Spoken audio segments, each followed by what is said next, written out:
This is Glenn Zeitz, and this is season 2 of my podcast, which I've done, Philly Trial Lawyer Stories.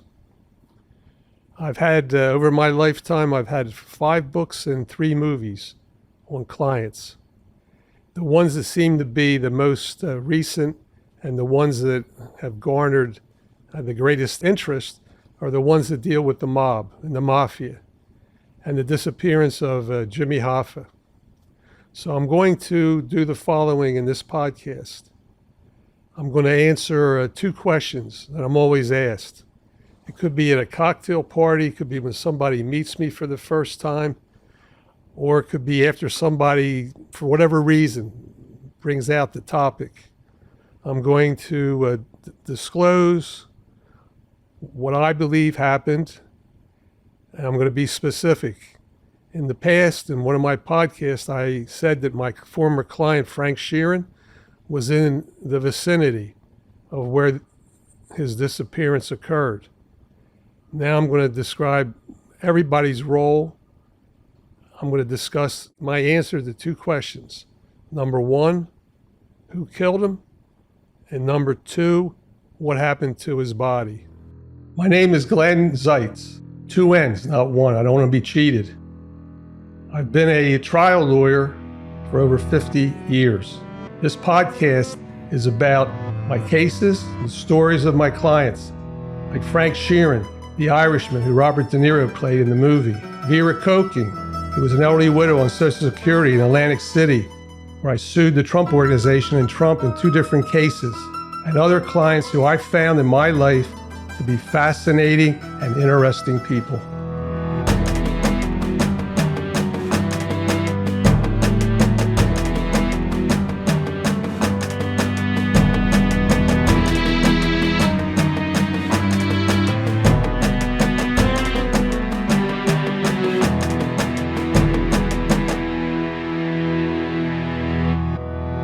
I'm going to do the following. I'm going to do a little recap of the prior episodes and just remind everybody about certain players and who I represented. This article that was in the Philadelphia Magazine in May of 1980, The Gang That Couldn't Prosecute Straight.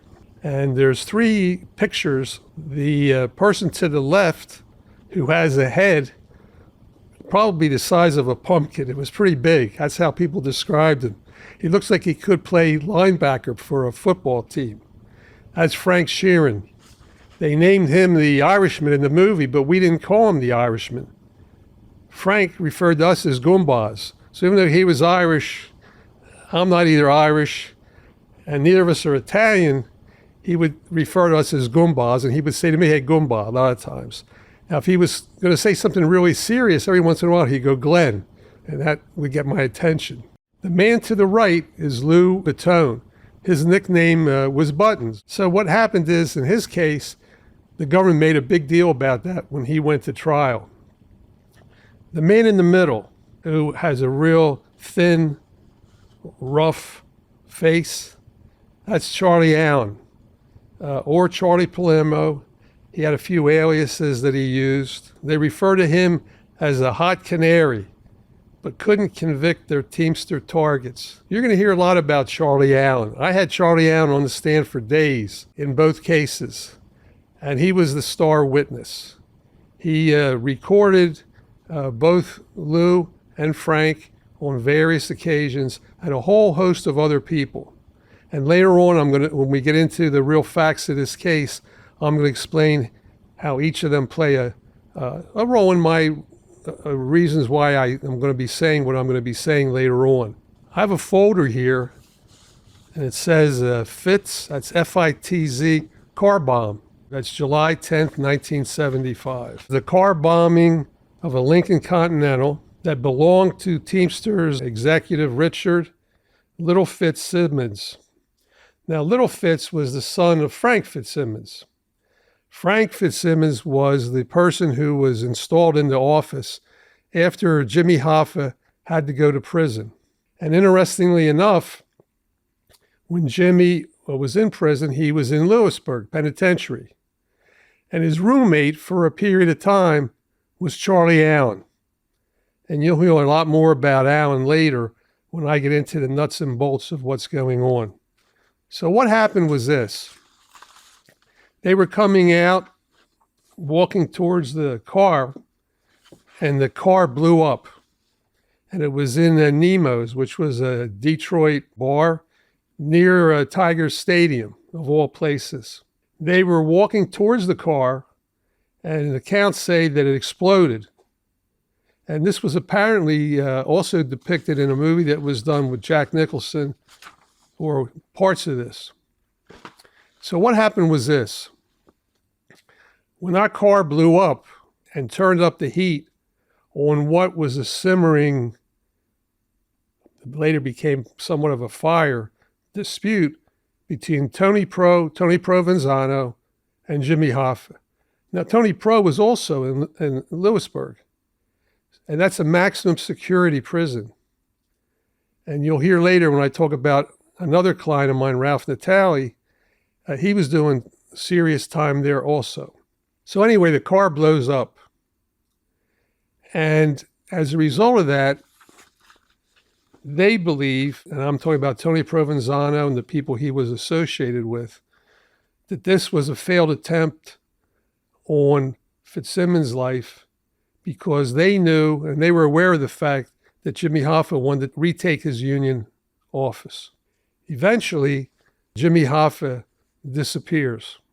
And he disappears on July 30th of 1975. And everybody starts talking about this when we get close to the date of his disappearance. And you hear all kinds of stories, and there's all kinds of lore. He's in Giant Stadium. People say that. There have been numerous FBI digs in various parts of the country as a result of information provided by people later. I haven't found any of this funny or amusing, quite frankly, because I think of the family, Jimmy Hoffa's family, and what they must go through when they get to the date of his disappearance and they hear all these stories and rumors and jokes, etc. And I want to say something at the outset about how anybody who's not a lawyer should evaluate when they hear or they see something, and it's consistent with what you are told when you're in a courtroom. And it deals with the burden of proof. So there's a lot of people that shoot their mouth off about these topics or write about them or say something about them. And it really gnaws at me because I realize a lot of it is untrue. Or a lot of it that finds its way in a book is what I call faction. And faction is where you read a book, it's supposed to be truthful and nonfiction. And yes, it has facts in there, but then there's a whole bunch of stuff that's a load of crap. And how are you supposed to fish through it or walk through it or analyze it or weigh it? So let me say at the outset about what I'm saying. It's clear that I wasn't there, but I have unique information because I know from discussions with my clients, from cases I've tried involving them, from things I've read, from things I've done to go through archives, which I'll get to a little later, and how everything I've reviewed, I've processed.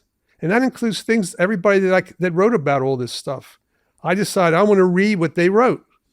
I don't want to voice my opinion until I've given everybody an opportunity to say what they felt they had to say, and that's been done, and I feel comfortable that's been done by now. And it's almost impossible for something new and different to come up at this point in time that's really credible. So let me talk about the burden of proof, first of all, and how you should evaluate what I'm saying and what other people have said about this topic. In a civil case, say you get into an accident and someone runs the stop sign, and the jury has to decide who's telling the truth, because you say, I didn't run a stop sign. The other person says you went through it. There's what's called the preponderance of the evidence. That's a simple tipping of the scales. They describe, like, if you have the scales and they're equal here, all you need is a grain of sand on one, and that's where you prove something by a preponderance of the evidence. Then some of you may have heard there's proof beyond a reasonable doubt. That's the standard in every criminal case in America. They've got to be able to prove each and every element of the offense beyond a reasonable doubt. And a judge usually says to a jury, that's, for example, reasonable doubt is something that causes you to hesitate or pause in a matter of serious importance to you. So you go, what's the matter of serious importance? Well, there's examples. Like you need an operation. You got to decide who's the surgeon you're going to pick. You and your wife, or even if you're single, you're going to go out and buy a house. That's a matter of serious importance. Now, there's a third burden of proof that comes up. For example, when I've had administrative law matters in New Jersey and in Pennsylvania representing doctors, and they use clear and convincing evidence. It's more than just a piece of grain on the scales, but it's less than reasonable doubt. It's clear and convincing evidence that becomes the burden to establish something before you should believe it. So those are the areas of proof.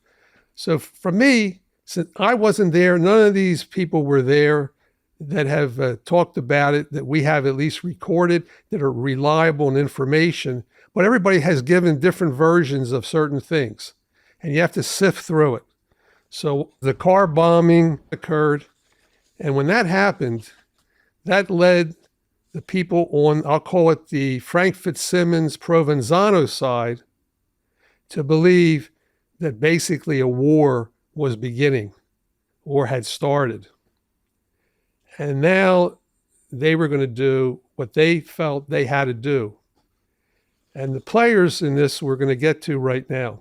In my representation of Frank and Lou, and I'm referring to Frank Sheeran and Lou Bottone, or I'll call them Buttons, the government has to give you what's called discovery.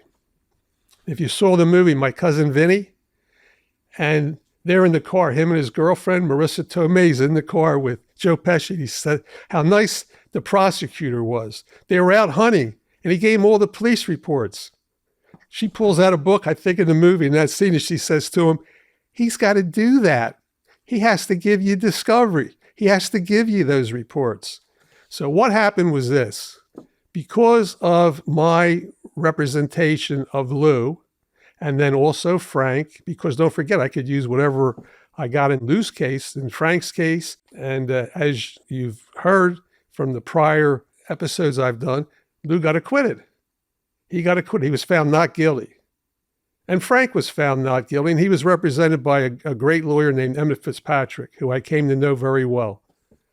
So anyway, what I got, and is mentioned in various places, and I have here in front of me, was called the Hoffex Memo.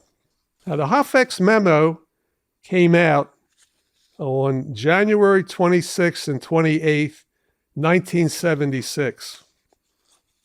It's basically the playbook of what the FBI believed they were investigating. And they start out and they name in the very beginning, and they have local suspects. And they got Charles Chucky O'Brien. That was the stepson of Jimmy Hoffa. Then there was Anthony Tony Jack Giacalone, Vito Billy Jack Giacalone, Raphael Jimmy Quazzano, Paul Vitale, and they got Roland McMasters. And when they go to Chucky O'Brien on the next page, they say that 2 lengthy interviews with O'Brien were conducted on August 6th and August 18th, 1975.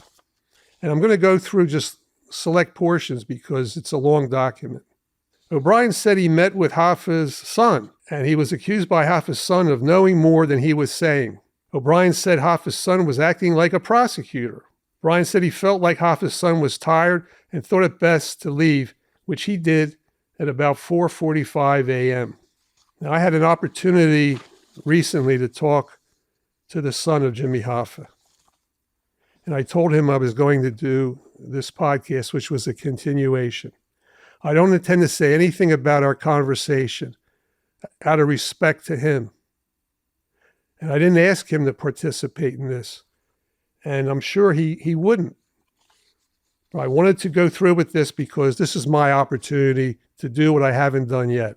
In the interview of August 18th, O'Brien said he forgot to tell the FBI he was in Washington, D.C. at Teamster headquarters to arrange for new credit cards, etc., for his new Southern Conference assignment. He said he saw Frank Fitzsimmons only to say hello and returned to West Memphis after 6 p.m. Then there's a parenthesis here that says, Fitzsimmons told the FBI he in fact had a meeting with O'Brien that day and directed O'Brien to return to Detroit to meet with the FBI. It said it appears from all investigation to date that O'Brien was used as an instrument by Tony Giacalone in this disappearance of JRH, that's Jimmy Hoffa, Jimmy Riddle Hoffa. O'Brien is known to be one of the few persons, and then it has JRH, would get into a car with. O'Brien is alleged to have been in debt to Giacalone for a large sum of money. O'Brien is known, despite his denials, to have a serious falling out with JRH, which is Jimmy Hoffa, in the fall of 1974 over running for the local, it looks like 299. O'Brien, by his own admission, was in the vicinity of MRF, that's the restaurant that they left from, on July 30th, 1975. An eyewitness has placed him there with JRH in a Mercury similar to Joey Giacalone's. Then it says, see eyewitness section. It is possible he had no prior knowledge of an abduction when he picked up, and I'm going to use the name Hoffa to make it simple, but certainly has detailed knowledge of later events.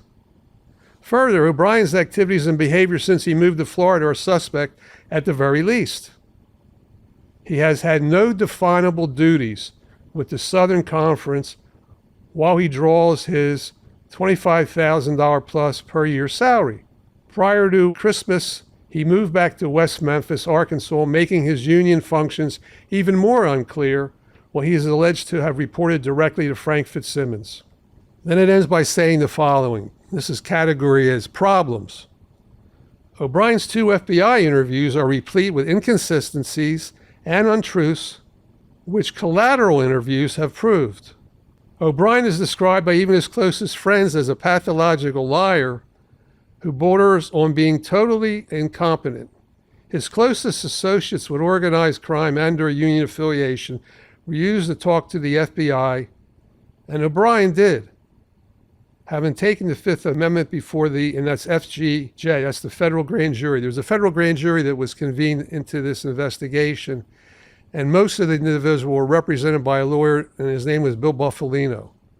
Bill was a nephew of Russell Buffalino, who you've heard about in prior podcasts I've done. And there was a wedding at the time of Jimmy Hoffa's disappearance during that time frame of Bill Buffalino's daughter. Chucky remains a controversial figure in this. I've read every book that I think could be written by anybody that really knew anything about any of this. And that includes Charlie Brandt, and I Heard You Paint Houses, Dan Moldia and the Hoffa Wars. He's written multiple books. I've had multiple conversations with Dan. He refers to me as the 800-pound gorilla. And I appreciate all the work that Dan did. He started working on the Hoffa disappearance as a young reporter. And I've also had an opportunity to read material that Scott Bernstein has written about and published.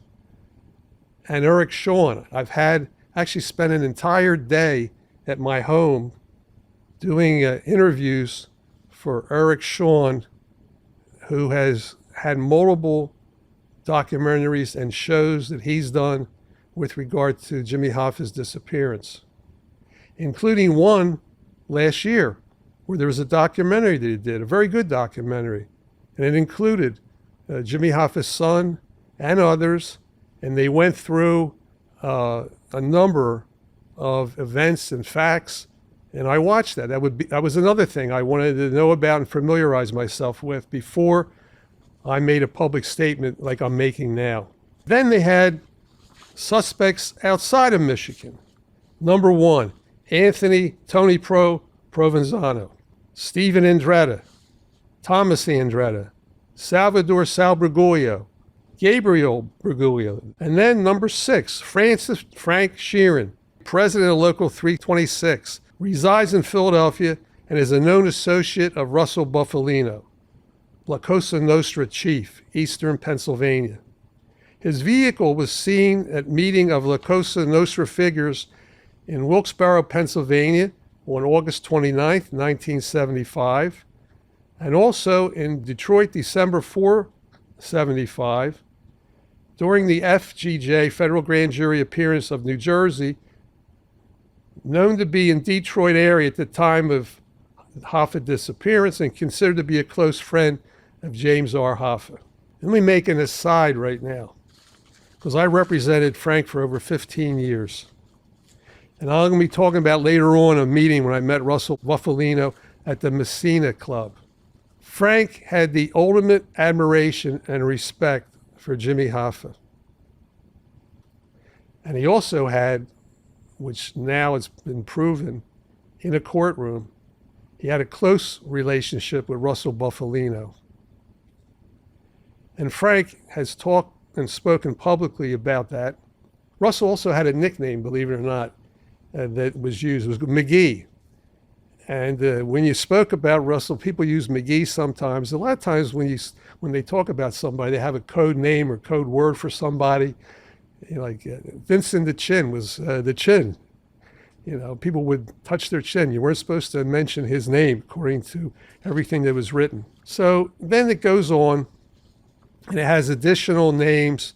Somebody named Robert Holmes, Frank E. Fitzsimmons, age 65, current international president of the Teamsters Union and reported enemy of Jimmy Hoffa. He was put in charge of the union while Jimmy Hoffa was in prison. Then there's number 8. This is the guy I'm going to talk about. Anthony Joseph Tony Zerilli, age 48, current underboss who reportedly runs Detroit and La Cosa Nostra, however, currently incarcerated in Sandstone Prison. Sources indicate no Detroit hit will be made without his approval. Number 9, Joseph Zerilli, age 78, father of Tony and boss of Detroit La Cosa Nostra, who is reported to be senile but still has a voice in La Cosa Nostra activities, even though his son runs it. And then number 10, Giacomo Jack Taco, age 56, Detroit La Cosa Nostra lieutenant who oversees Detroit La Cosa Nostra while Tony Zerillo is in prison. Later on, I'm going to talk about something that I have and I've read, and I'm going to explain to you the significance of it in me formulating my opinion about what I'm talking about here. And that's called the Zerilli Papers. I'll be talking about them. And they relate to Anthony Joseph Tony Zerilli, who they refer to as the underboss. Then they talk about, and apparently they were saying, Tony Pro was saying unpleasant things about Jimmy. He was pressing his son to have his father get together with him to settle their differences. So according to this, there was supposed to be a meeting set up where they could meet and try to resolve the differences that they had. Jimmy Hoffa was aware of the meeting, in other words, of the proposal of a meeting per his son, and the contents again centered on meeting with Provenzano to settle their differences and clear the air. JRH advised Giacalone he did not want to meet with Provenzano and he called him a bum. On November 5, 1975, Ralph Picardo, and then in parentheses they have protect. That means this is a witness or someone who's going to be furnishing information and needs to be protected in some fashion. It says, began to furnish information to Bureau agents regarding criminal activities of Tony Pro, Salvador and Gabriel Bergoglio, and Thomas and Stephen Andretta, all New Jersey Teamsters. Andretta asked Picardo if federal agents had been to see him, and then made admissions and references that Provenzano's group was involved in the Hoffa disappearance. And then it says, and that the body was brought back to New Jersey by Gateway Transportation Company.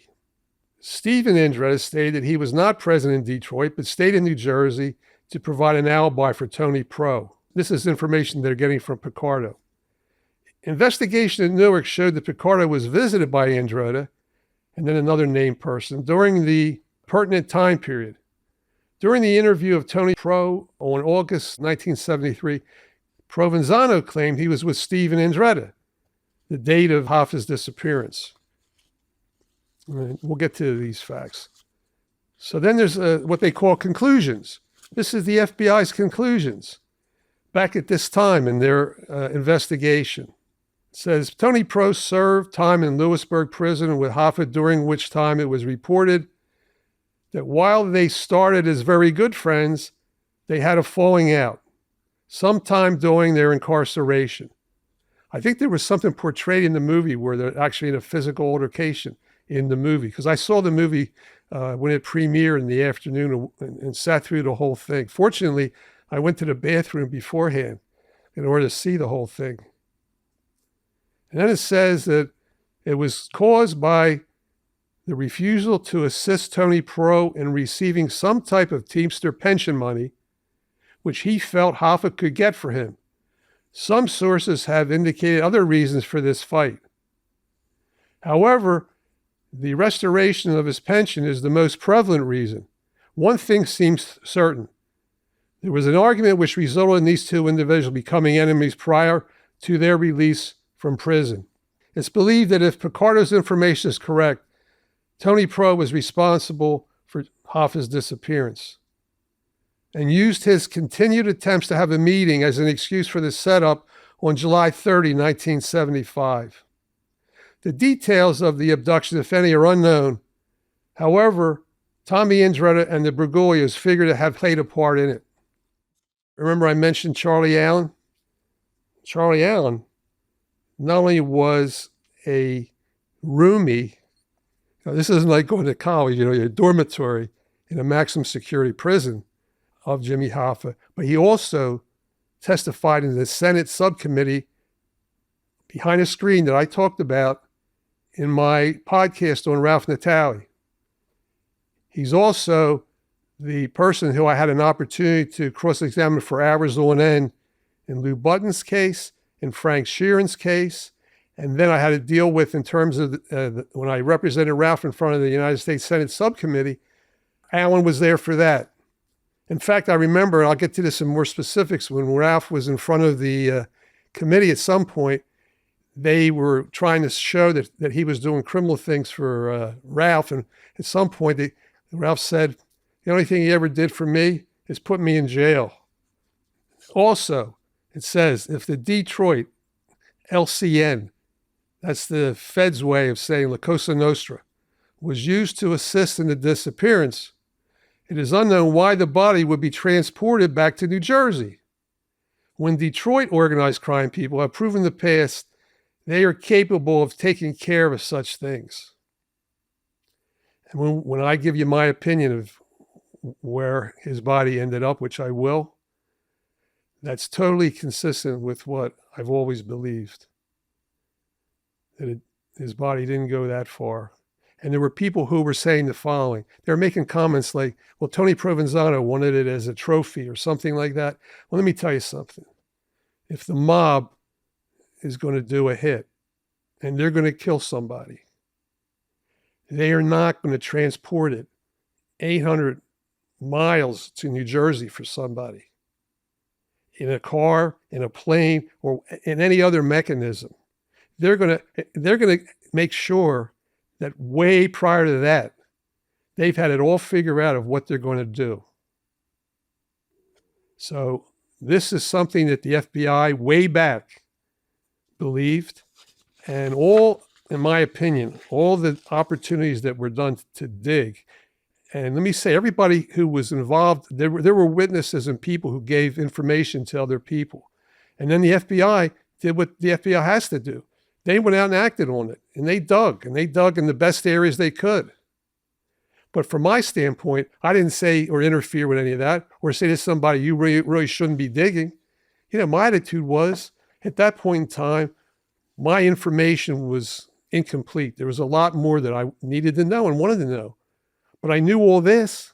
I knew all these things way back when this report was handed to me. And it was confidential for many years. Now it talks about physical evidence.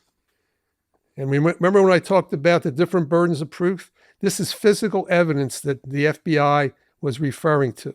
On July 31, 1975, a 1974 Pontiac Granville, two-door green with green vinyl top, 1975 Mission license plate, they have the plate, was obtained and determined to be the vehicle owned and driven on July 30, 1975. 24 latent fingerprints were obtained from this vehicle by Michigan State Crime Laboratory. Now they have another car. And it says here that was a car driven on July 30 by JRH. That was Jimmy Hoffa. Then they go on August 9, 1975, a 1975 Maroon Mercury, four-door 1975 Michigan license plate, and they put the plate in, was seized based on a search warrant issued at Detroit. This vehicle, which is owned by Joseph Giacalone, Tony Giacalone's son, was seized because Chucky O'Brien had advised it was the vehicle he had driven. And I have an asterisk here. A Remington Wingmaster 12-gauge pump shotgun was located in the back case in the trunk. In the trunk was a box of 12-gauge 00 buckshot shells, as well as numerous 38 and 22 caliber bullets, which were located in the glove compartment. Under the driver's seat was a black leather pistol holder. 10 of the latent fingerprints which were found were identical to those of Charles O'Brien. Then they talk about the following. And these are German Shepherd dogs, which are trained to pick up a scent and to match a body scent. It says on August 13 and August 15, 1975, German Shepherd scent dogs, which belonged to both the Bloomfield Township Police Department and Thomas McGinn from Philadelphia, Pennsylvania, whose dogs have been used in numerous bureau cases in the past, were brought in. This part, if it wasn't so serious, it may make someone laugh. It says all three dogs have excellent reputations in the field of matching body scents. All three dogs indicate a strong indication of the Jimmy Hoffa scent in the right rear seat of the above vehicle. One dog indicated a scent in the trunk of the vehicle, which could not be conclusive since the scent of Jimmy Hoffa could have drifted there from the back seat. Both trainers of the dogs indicated the dog's reactions clearly indicated at some time Jimmy Hoffa was in the back seat of that vehicle. And I'm going to tell you, in my own opinion, who was in that vehicle with him and where he drove and what happened then. All right, then they talk about Sal Briguglio, and they talk about a witness whose name I'm not going to mention, and it has protect. So even if you're a witness, they want to protect that. Everybody wants to protect anybody, because if you have information about something and it's dealing with a mafia or mob hit or killing, then you have danger too. So it says another witness was interviewed on August 15th, 1975, and stated she saw an unknown white male in a brown or maroon flashy car at approximately 2 p.m. MPF, that's the restaurant. On December 5, 75, she was recontacted, at which time the prior interviewing agents told her why they had called.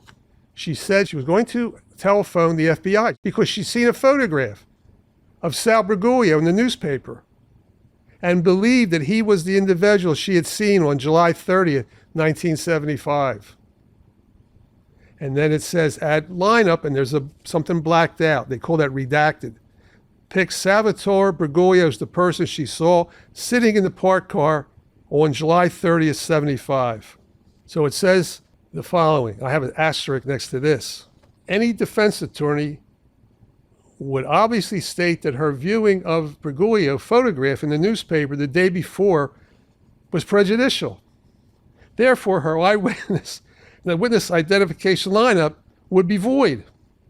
However, if additional physical evidence is obtained to place Sal Bergoglio in the vicinity of, this is the restaurant again, she would definitely be a witness who could be used to substantiate other evidence. Now, let me explain to you what that's all about. If you're going to have a lineup, or you're going to be able to use something regarding an identification in the courtroom, if the defense can show that there's been impermissible suggestions made or used that taints the witness's opinion, they can be barred. I'm going to give you a ridiculous example. Suppose they did a lineup and the individual is supposed to be 6'4", and they got one person in the lineup who's 6'4" or 6'5", and the rest are like under 6 feet. What the defense lawyer, any defense lawyer is going to do is try to suppress an ID. So what they're saying is that we have reliable information, but we may not be able to use it if it ever gets to the day that we're in a courtroom. But for other purposes, it's helpful, because who was in that car is helpful to know. Now, then they get to the very end, and they say motive for disappearance. The motive mentioned most recently by both confidential sources and Teamster officials is that Hoffa was killed because of his attempts to re-enter Teamster union politics. Source information indicates Jimmy Hoffa re-entered the Teamster union politics and eventually became the head of the international union. He would not be as easy to handle as Frank Fitzsimmons, and that means easily to handle with the mafia. And you heard what I said about Frank. Frank was a loyal, he respected Jimmy Hoffa to the hilt, but he feared Russell. And he admits that in some of the statements that he's made in the past. It says various sources have indicated that Jimmy Hoffa, in an attempt to have his union restrictions lifted. And what happened was, when he got out on parole, he felt he was double-crossed, because they put a parole restriction on him that he couldn't retake union office for a number of years. And he wanted to get rid of that. Now, if you remember who the president was at the time, it was Richard Nixon. And John Mitchell was the Attorney General. Charlie Allen, in one of my cases, we had information that he supposedly made a drop of money to the Attorney General's home. And Martha Mitchell, the wife, answers the door. And they leave something, him and another guy in the mob leave something and say, this is for the Attorney General. And it was money. Sources have indicated that Jimmy Hoffa, in an attempt to have his union restrictions lifted, was preparing to testify against illegal Teamster activities, which included kickbacks and other violations of federal labor law. It was even said that Jimmy Hoffa had already provided such information to someone in Washington, presumably the Justice Department. To date, no information has ever been received to substantiate the fact that Jimmy Hoffa ever had or was intending to provide such information. So that's important, because if there were rumors out there about Hoffa being an informant, right here on page 49, the FBI says he wasn't. But they may have thought otherwise. And when we talk about some other people who've been killed, and I'm going to get to them later, there were people who you can say got kissed. Frank used to say, when he was arguing with Provenzano, I'll talk about this later, he used that word, kiss somebody. Well, it could be a hit. It could be a lot of other ways it's described, but it's not painting a house. It's also very possible that the motive for the disappearance and presumed murder would be a personal vendetta, namely from Tony Pro. The possibility could exist, however, that this vendetta was not of Provenzano's, but someone totally unknown in this case. As stated in other sections of the report, it is believed that the hit, if there was one, would have been approved at the very high levels within organized crime structure. If this be the case, it would tend to lend credence to the evidence that Provenzano, or certainly someone at his level, both within the Teamsters Union and La Cosa Nostra, was responsible. Okay, that's the Hoffex Memo. The most relevant parts of it. This was in existence back in January of 1976, but it was kept basically confidential, but had to be turned over to me, was turned over to Emmett. So Emmett knew this, I knew this, and I knew this going forward. And now anybody can really get access to this. So having started with that, I have a sheet I wrote out. I learned this from the FBI, believe it or not. They always do timelines. I've had to listen to timelines many times in a courtroom. And the timeline, there was a timeline that was made for me and worked on with me with my investigator, who I paid and hired at my own expense. And that was Richard Macko, M-A-C-K-O. And I mentioned his name in prior podcasts, and he helped me in that regard. And he also helped me in the regard that in order to formulate my opinions, and I've talked about this in prior podcasts, this is a folder of over 8 FBI reports and interviews that I have that were done with ex-agents of the FBI and agents that worked on my cases. And they were done by Richard Macko. So that I've read these. I have my own FBI reports from ex-agents that worked not only in the Philadelphia and New York offices and worked organized crime, but also worked and were agents during the investigation and were based in Detroit. In my timeline, I've done the Hoffex Memo. And now I want to get to Charlie Allen. I'm going to get out the plea agreement of Charlie Allen. This was a seminal moment and a very critical moment with regard to the Hoffa investigation and investigations involving organized crime. So you've already seen a picture of Allen. You know that he was a star witness in the article that they wrote about him that was after the trials of Frank Sheeran. And Michael Mallow, M-A-L-L-O-W-E, wrote this article back in May of 1980. And this is how he refers to Allen.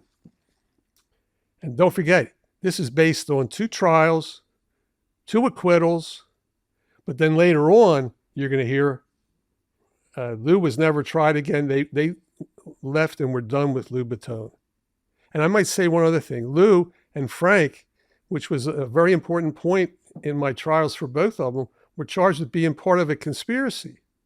But Lou was a backer of Frank Fitzsimmons. Frank was a backer of Hoffa in terms of their allegiance. But then Frank, I think in some ways got conscripted to do something, which I'll explain. Because all I've said so far is he was in the vicinity, and I'll explain in specifics what I believe his role was. So here's what it says. Throughout most of 1978 and part of 79, Allen functioned as a human microphone for the FBI and other federal law enforcement agencies. And they talk about the eavesdropping that was done, the tapes, and hundreds of hours and thousands of pages of transcripts and conversations with known hoods in Philly and South Jersey, and the deal he got. They mentioned that. A guarantee of no more than 7 years.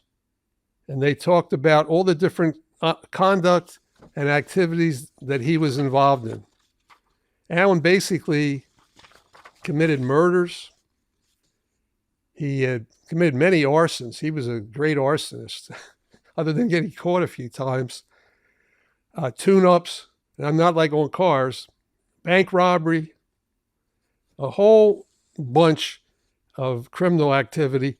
And what they reference here, which became his undoing, he had set up a methamphetamine lab in Philly. And apparently, Treasury agents and then people from ATF, Alcohol, Tobacco, and Firearm, caught on. And Allen's name kept coming up. So here was the problem. The DEA team coordinated a raid on meth factories. And basically, Allen at that point, disclosed a relationship that he had, which he wasn't supposed to. And basically, at that point in time, his number popped up, so to speak.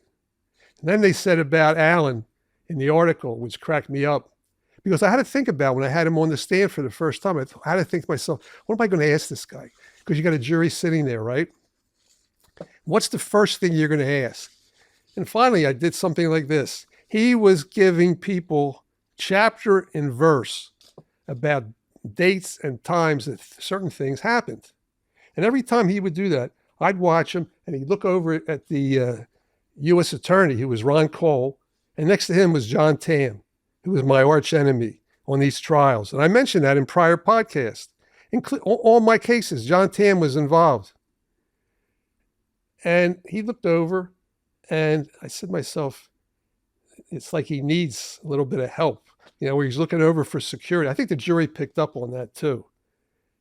So finally, first thing I asked him, or one of the first things in the very beginning, was something like, you've talked about this, and this happened then, and this happened at that time, and, et cetera. What's today's day? What day of the week is it? And he said something like, well, I think it's Wednesday. I said, does Wednesday come before or after Tuesday? And we start going through the days of the week, right? By the time I got done with him and dates, and then we reenacted the killing of Big Bobby Marino, and he had to shoot me in the courtroom, and he had a 22 and a 38, and Big Bobby was a big guy, and he had a baseball bat, and he was sitting behind a desk, and Alan comes in, and then his statement is that he kills him, but he emptied out the 22, and then he shoot him with the 38, and I had him say, well, where'd you shoot him? And he describes where he shot him. Well, I had the autopsy photographs. And not only that, by the time he got done, he was telling me that there was no one else with him. And I talked about this before in Lou's case, because my theory was when he said to Lou, and they were on tape, he says, remember when we killed that guy Marino? And Lou says, yeah. Lou wasn't thinking he was thinking about him and this other guy. And Alan had one gun, this other guy had the other. And that accounted for two guns. No, Alan's describing like two guns, he's got two guns. He unloads the 22, and then he finishes off with the 38. So we're reuniting, and I'm like at my desk, and I'm going down, and he's showing, and he describes where the last bullet was. I can't remember if it was the back, the neck, or whatever. But wherever it was, I had the photographs. And I approached him, and I showed him the autopsy photographs where the wound was in a different part of the body than what he testified to. And then I remember I think the address was 11 South Strawberry Street. For some reason, when you get older, you can remember stuff further back. But if you asked me what I had for breakfast yesterday, I probably couldn't remember that. So here's what happens. I show him a photograph. I said, have you ever entered a building that looks like this? And he couldn't answer. He said, no, I don't. So he couldn't even identify the entrance to the building that he entered to kill him. He missed out on that one. So we have a saying a lot of times, if you can get a judge to give a charge on false in one, false in all, then a jury can decide not to believe any of the testimony of somebody if they believe they're totally incredible, not worthy of belief. False in one, false in all. So Alan was unsuccessful, and he was their star canary or witness in those first two cases. The reason why I say that now is because Alan does play a role in this, but you got to know when he's telling the truth and when he's lying, because he is capable of telling the truth, but you got to wade through a lot of BS before you get there. He was a cellmate of Jimmy Hoffa, and he was a self-confessed brutal murderer. Now, as a young lawyer, I enjoyed this part. It says, defense attorneys like Fitzpatrick and Glenn Zeitz, who represented Lou Bottone, argued convincingly that the strike force prosecutions they face are well-constructed, sound, and often brilliant. But it's obvious that the young U.S. attorneys who face the likes of Fitzpatrick and Zeitz in the courtroom are sorely lacking in experience and street smarts. This is what the opinion was of the author who wrote all this. I don't have any opinion one way or the other about the prosecutors. My attitude is, it is what it is. Any more than they should have an opinion about me. Ultimately, in all prosecutions, the jurors are the key. Fitzpatrick and his legs succeeded in packing the boxes with an array of generally uninformed, indifferently educated, blue-collar working men and women who had given up distrusting big business as well as big government. They portrayed their defendants as paragons of the union movement who were being set up by vengeful prosecutors, phony tape transcripts, and the government's pet hitman and informer, Charles Allen. Allen came off looking far worse than their clients, and Allen's testimony was the make or break element. And then they mentioned that in order to protect the civil rights of the defendants, they gave us the privilege of knocking off jurors. We get the right to knock off jurors no matter what. They're called peremptory challenge. You don't have to give a reason for that. And then they say the following, and this is important because I said in an earlier podcast that Frank was wrong about something. And I pointed out where Frank was wrong himself, and Brandt. Giving the lawyers the privilege of knocking out any would-be jurors, this was especially important in the case of Lou Bottone because his trial came up almost immediately after the murder of Angelo Bruno. Local stories about the mob and Charlie Allen, as well as Bruno, were page one news every day. Angelo Bruno was the former head of the Philadelphia mafia, and we're going to get to him and Allen's plea agreement right now. So here's the plea agreement. Charlie Allen was the only human being to plead guilty, and the only human, as far as I know, to plead guilty to anything, any crime that's either directly or circumstantially connected to the disappearance of Jimmy Hoffa. The only person, right here. And here's the agreement. And I'm going to get to some of the specifics because it lays out what the framework is or would have been for an indictment. It says the following. Allen has admitted that he has acted as an employee of a large criminal organization that has been in existence for a number of years, is highly structured, characterized by violence and murders, which carefully insulates its leaders from detection by law enforcement officials. Whereas Charles Allen has admitted that said large criminal organization insulates its leadership from detection by giving orders for the actual commission of a crime, several layers of individuals. And whereas the government has determined that because evidence of the crimes of which Charles Allen has knowledge and in which he participated is available in part only from persons who participated in and are themselves guilty of crimes, Charles Allen's testimony is vital to ensure that his superiors who have directed him to engage in organized criminal activity are brought to justice. Then here's the terms of the agreement. And then I'm going to go into the names. And I'm not going to read all the names because there's too many to read, but I'm going to read the ones that are really important as it relates to the Jimmy Hoffa disappearance. And one of the things they do when you get indicted in federal court and you get the indictment back, they have the indictment where the very top or leader is first, and then they go down in order. So the one at the bottom of the list is like the bottom of the heap. If you're at the top, that means that they're going to arrange this in order of hierarchy. So that's how they have the names here.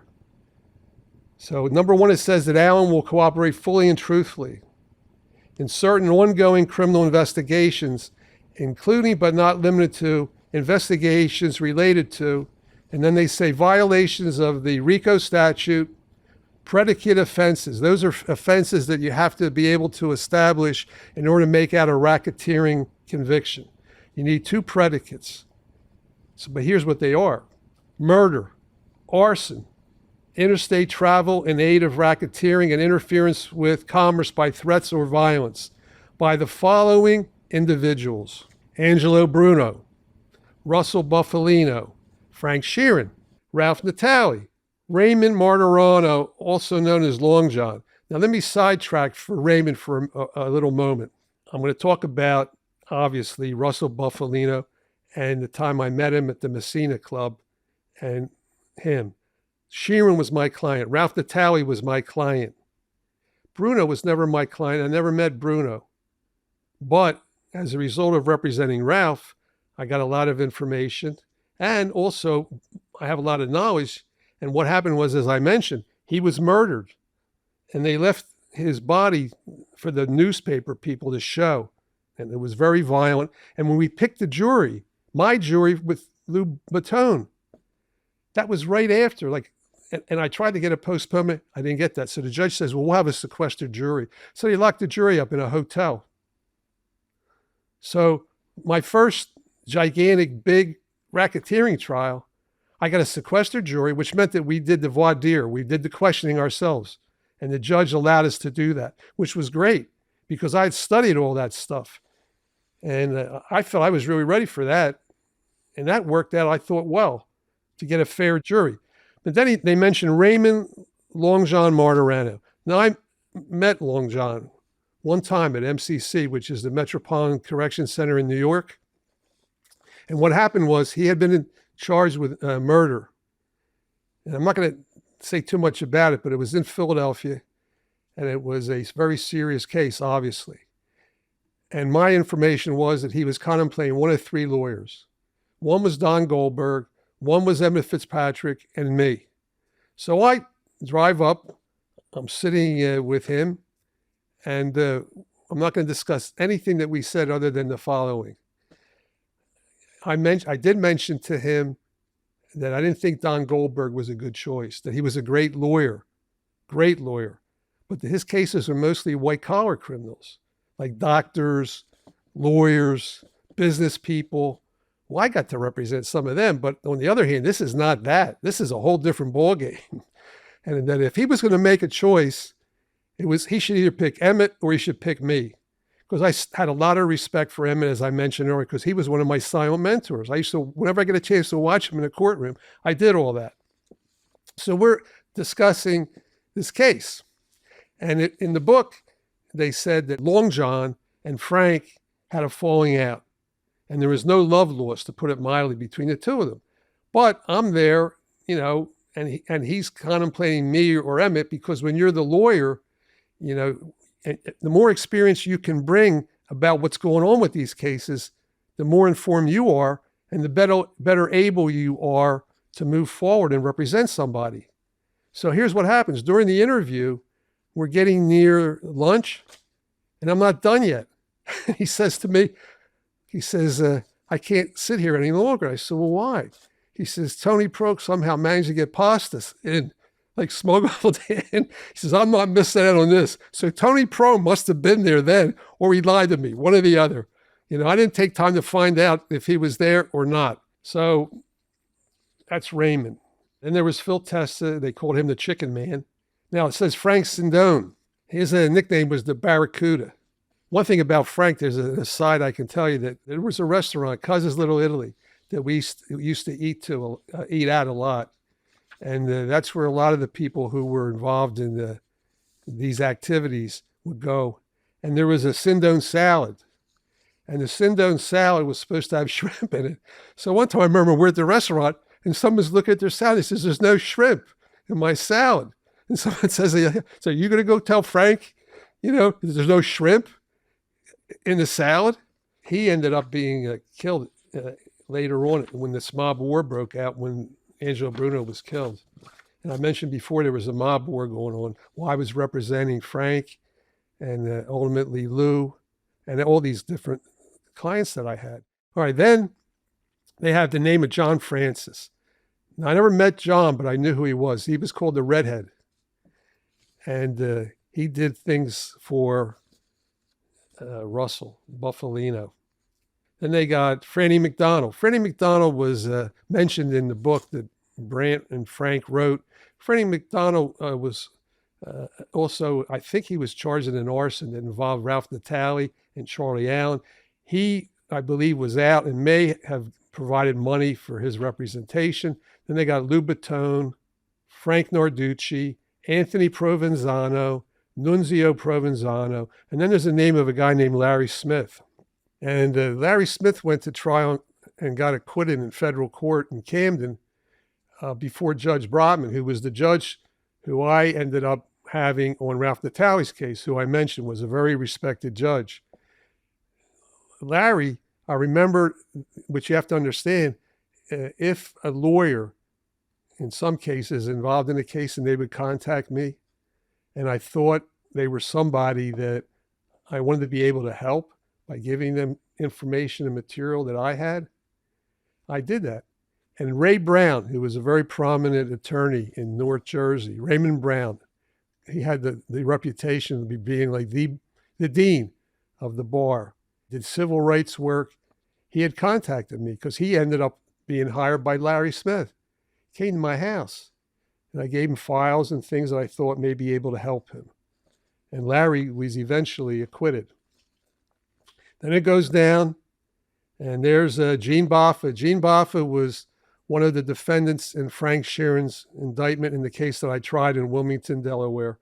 Then they have a few other names, and they go, and others. And then they go on to say the following. And these are the crimes that are part of this large conspiracy involving the organization as they described it back then. They have 2A, conspiracy by one faction of the Angelo Bruno organized crime family to kill another faction of the family. And I'm very aware of that. Then they had number 3, the murder of James R. Hoffa. And they got 4, the murder of Salvador Bergoglio. Then they mentioned the following: violations related to transportation and receipt in interstate or foreign commerce of explosive with knowledge and intent that they will be used to intimidate an individual or destroy a building or other real or personal property. Now, when they say explosives, in one of my prior podcasts, I told you that they had a code word there was a code word. And the government questioned Frank about this in his trial because wild horses wouldn't keep Frank off the stand. In his first case with Emmett didn't even plan on calling him. And then Frank tells him in the courtroom, no, I'm getting up there to testify. Frank's theory, which I've talked to before, is silence by a defendant speaks volumes. Silence is not good. So Frank would get up and he would tell his version of the events no matter what. I also mentioned that he was questioned about dynamite and the use of the word candy. And I remember, I think Frank's exact answer was when he was asked about dynamite and the use of the word candy, because don't forget, they got him on tape with Alan. And he said, well, we were going to have a wine and cheese and candy party. Now, the wine and cheese part, I get. The candy, I don't know. And then they talk about that he's going to testify. He'll testify truthfully. Then if it's determined by the government that he lies, then the agreement becomes null and void. And then they have participating, and they mention RICO again. And they mention the same individuals. And now they mention something new and different. And I've got an in red with all kinds of check marks because this is relevant to Jimmy Hoffa and specifically the Hoffa disappearance. The murder of Robert Marino, that's Bobby Marino, on February 3, 1976, at the direction of Frank Sheeran and Lou Bottone. They both got acquitted of that. And I say that primarily for Lou because Lou was never indicted or charged with another thing his entire life. And as far as I can tell you, he lived his life, lived a full life, and was never charged with anything ever again. So he remains what he was before, innocent. Innocent till proven guilty beyond a reasonable doubt. Then they have the following: conspiracy to kill Fred Goronsky and 2 others at the direction of Frank Sheeran. Conspiracy to kill an unidentified witness against Ruffle Buffalino at the direction of John Francis with the knowledge and assistance of Frank Sheeran. Now here's the part with all the check marks. Conspiracy with James Hoffa to kill Frank Fitzsimmons and others. Allen pled guilty to a conspiracy to kill Frank Fitzsimmons and others. And when he testified, which we'll get to, and I've talked about this before, but I'm going to do it in more detail, the United States Senate committee, behind the screen with his voice altered, and I don't know, like a dozen or more marshals in the building, this was part of what he testified to. And then there's the arson of the Jerry Lewis movie theater, arson of A&C Cold Cuts, arson of Local 513, possession of firearms by a felon, manufacture of methamphetamines, planning a bomb in a Sheraton hotel in the vicinity of Smyrna, Delaware, at the direction of Frank Sheeran and Russell Buffalino. And then the grand finale. It says, with respect to the sentence to be imposed on Charles Allen for the crime specified above, it shall be no greater than 7 years in jail. Now, let me tell you what I said about that in a courtroom.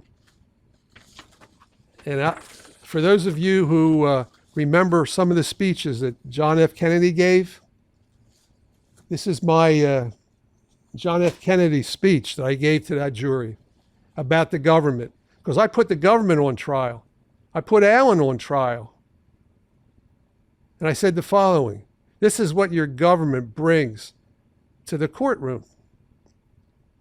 They will pay any price, bear any burden, and forgive any foe if they get what they want. Now, that's an advocate speaking to a jury about what is going on. And I have very specific feelings about the Federal Witness Protection Program, what it spawns, some of the deals that people get, the extent to which lying and perjury goes on. And it's difficult as a lawyer because you can't suborn perjury. You can't be party to something like that when you put someone on the stand. And you have an obligation not to knowingly put anybody on the stand that's going to lie as a witness. Yeah, but the lawyer, the lawyer doesn't have the facts. So that's why I said in the very beginning, I wasn't there. So I'm giving you my opinions based on everything that I've read, everything that I've learned, information from the FBI, information from individuals, third parties, you name it, and even experts. What I want to talk about now is what is in this folder. And this deals with a sit down. Actually, the FBI got in on August 5th, a day after the sit down. So August 4, 1975, there's a sit down up in Vesuvio's restaurant between members of the mob that include the following. And now I'm reading from page 259 of the book, I Heard You Paint Houses. And my earlier podcast where I talked about separating fact from fiction, and that to read through it, there's a lot of fiction and a lot of stuff that was made up. But now I'm going to read something that wasn't made up, in my opinion. And whenever I've discussed this, I've said that unfortunately for the FBI, they were a day late and $1 short. Because here's what is written in the book. On August 4, 1975, 5 days after the disappearance of Jimmy Hoffa, the FBI made note of a meeting at the Vesuvius restaurant. And that was a restaurant that Russell Buffalino owned at 163 West 48th Street in New York City. Now, when they say made a note, I don't remember seeing a note. So I don't know what exactly that means, but I do know about this sit down. Present at the meeting were Anthony Fat Tony Salerno. Now, Anthony Fat Tony Salerno was very high up in the Genovese crime family, which everybody, it's no secret because all these things are very old, and a lot of this stuff has been written about or reported about.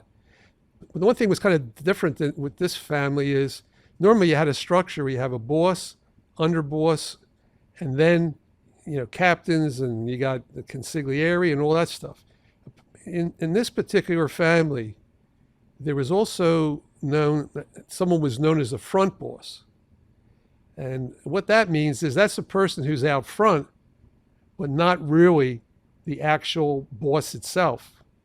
Now, the status of Anthony Fat Tony Salerno, from what I would know or have reason to believe, was either the front boss then or the underboss.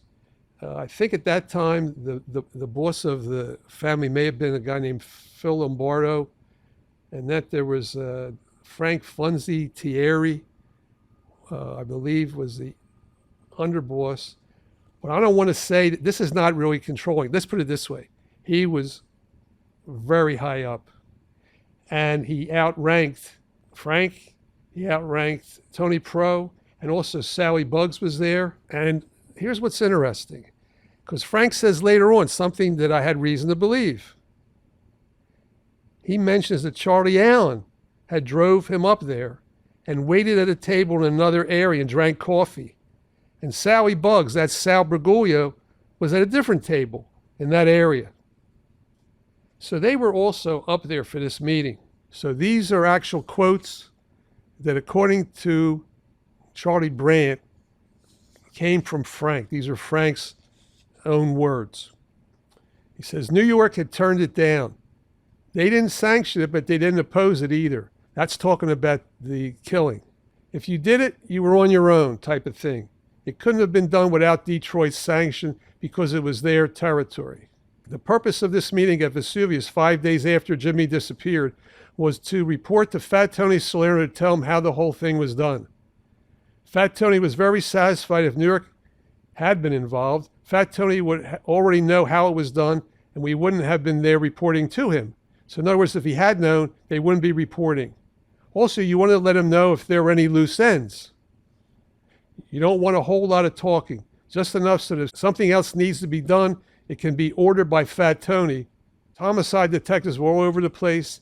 They try to be nonchalant, but they can't help themselves. They peek. The first meeting at the Vesuvius went fine. And then Tony Pro asked for another meeting to take place right after the first meeting. This meeting was about me. At this second meeting, Tony Pro made the claim that I knew all along that Jimmy wanted him whacked.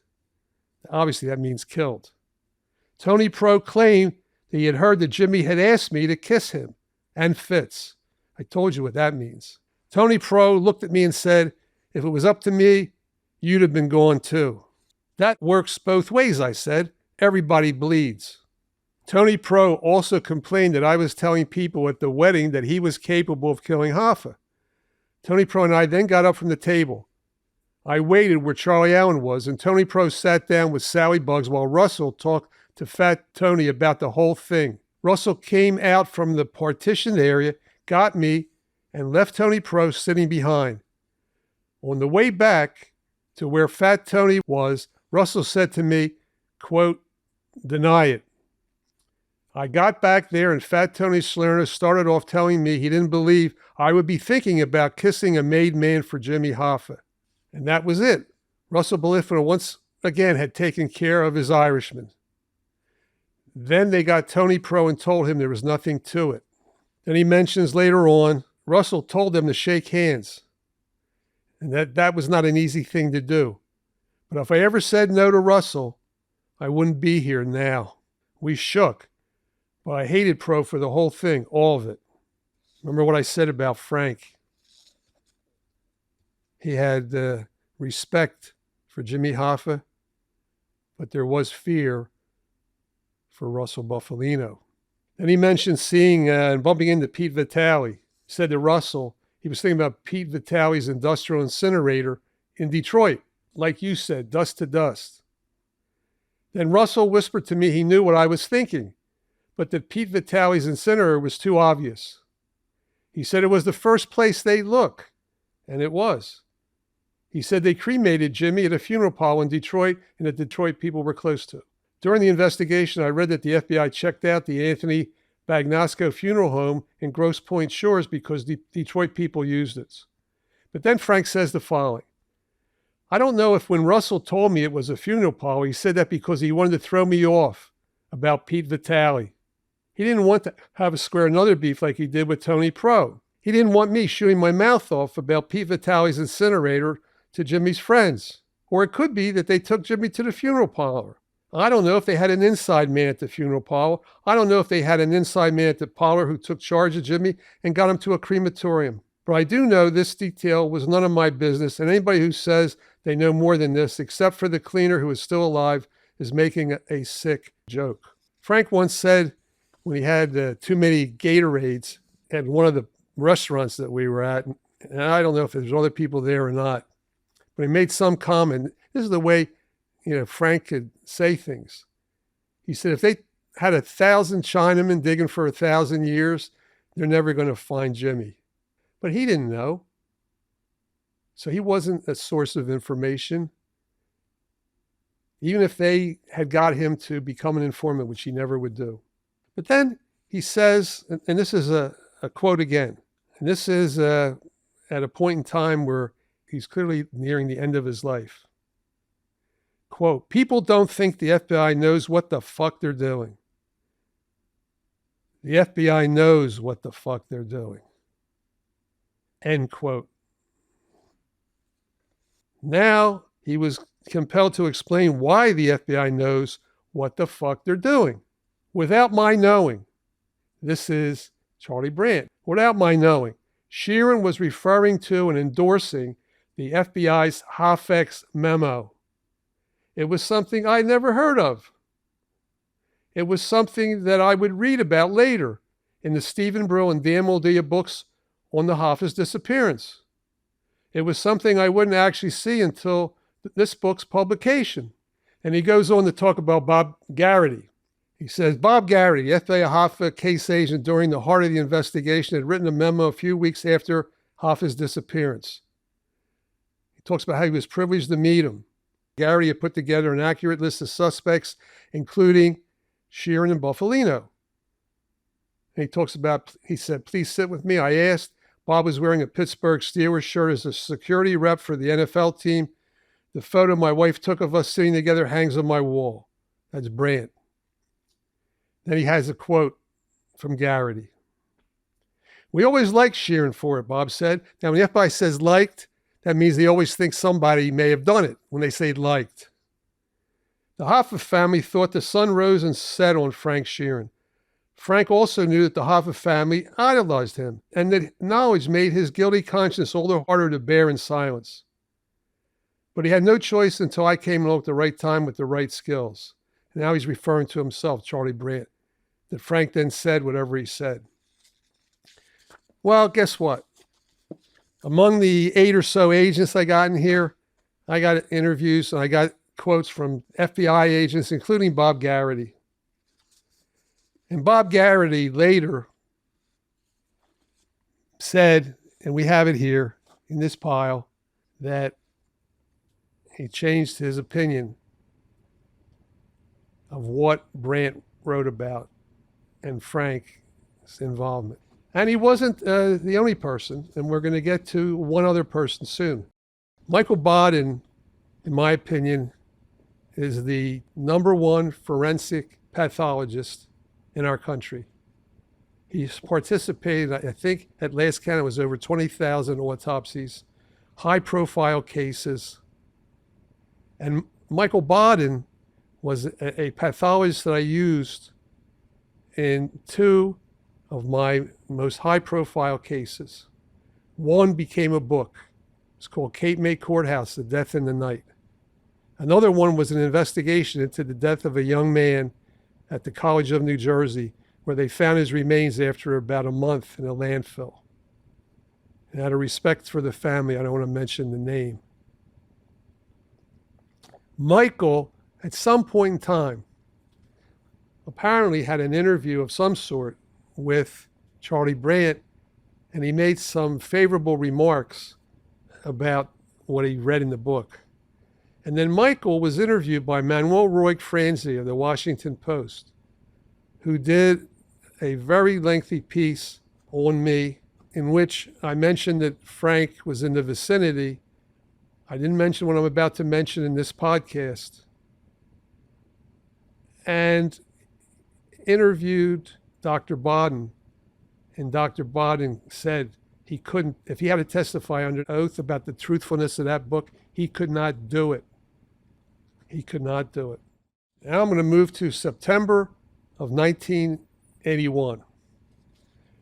The Sheeran trial that Frank had hired me on in Wilmington, Delaware, his racketeering case, where he picked me over Emmett, began on October 14th, 1981. So in September of 81 is when I met Russell Buffalino for the only time. Now, this is a picture that I have, a copy of a picture. At one time, I had the actual photo, but I don't know what happened to it. And in that photograph is Russell Bufalino in the wheelchair and a very thin Frank Sheeran. Very thin. And they were in custody. But before they were in custody, we had a meeting in September of '81, which was the month before Frank was due to go to trial. And Frank told me in preparation for it, once again, and I knew where the Messina Club was. I had been there, but this was the one and only time I ever met Russell Bufalino. And Frank told me, and I had a law clerk who was working on Frank's case. His name was Ray Cobb. And Ray Cobb remembers this because I remember telling Ray, and we were trying to pinpoint when I had this meeting. And based on when I hired him and when he was doing the work, we knew it was before Russell's trial started, or before Frank's trial started. So that meant it had to be before October, and it was after August, because Ray said he had just been hired to work with me. So anyway, the Messina Club is where we had this meeting. Just 4 people. And it was a round table, I remember that. And I was seated, say, here.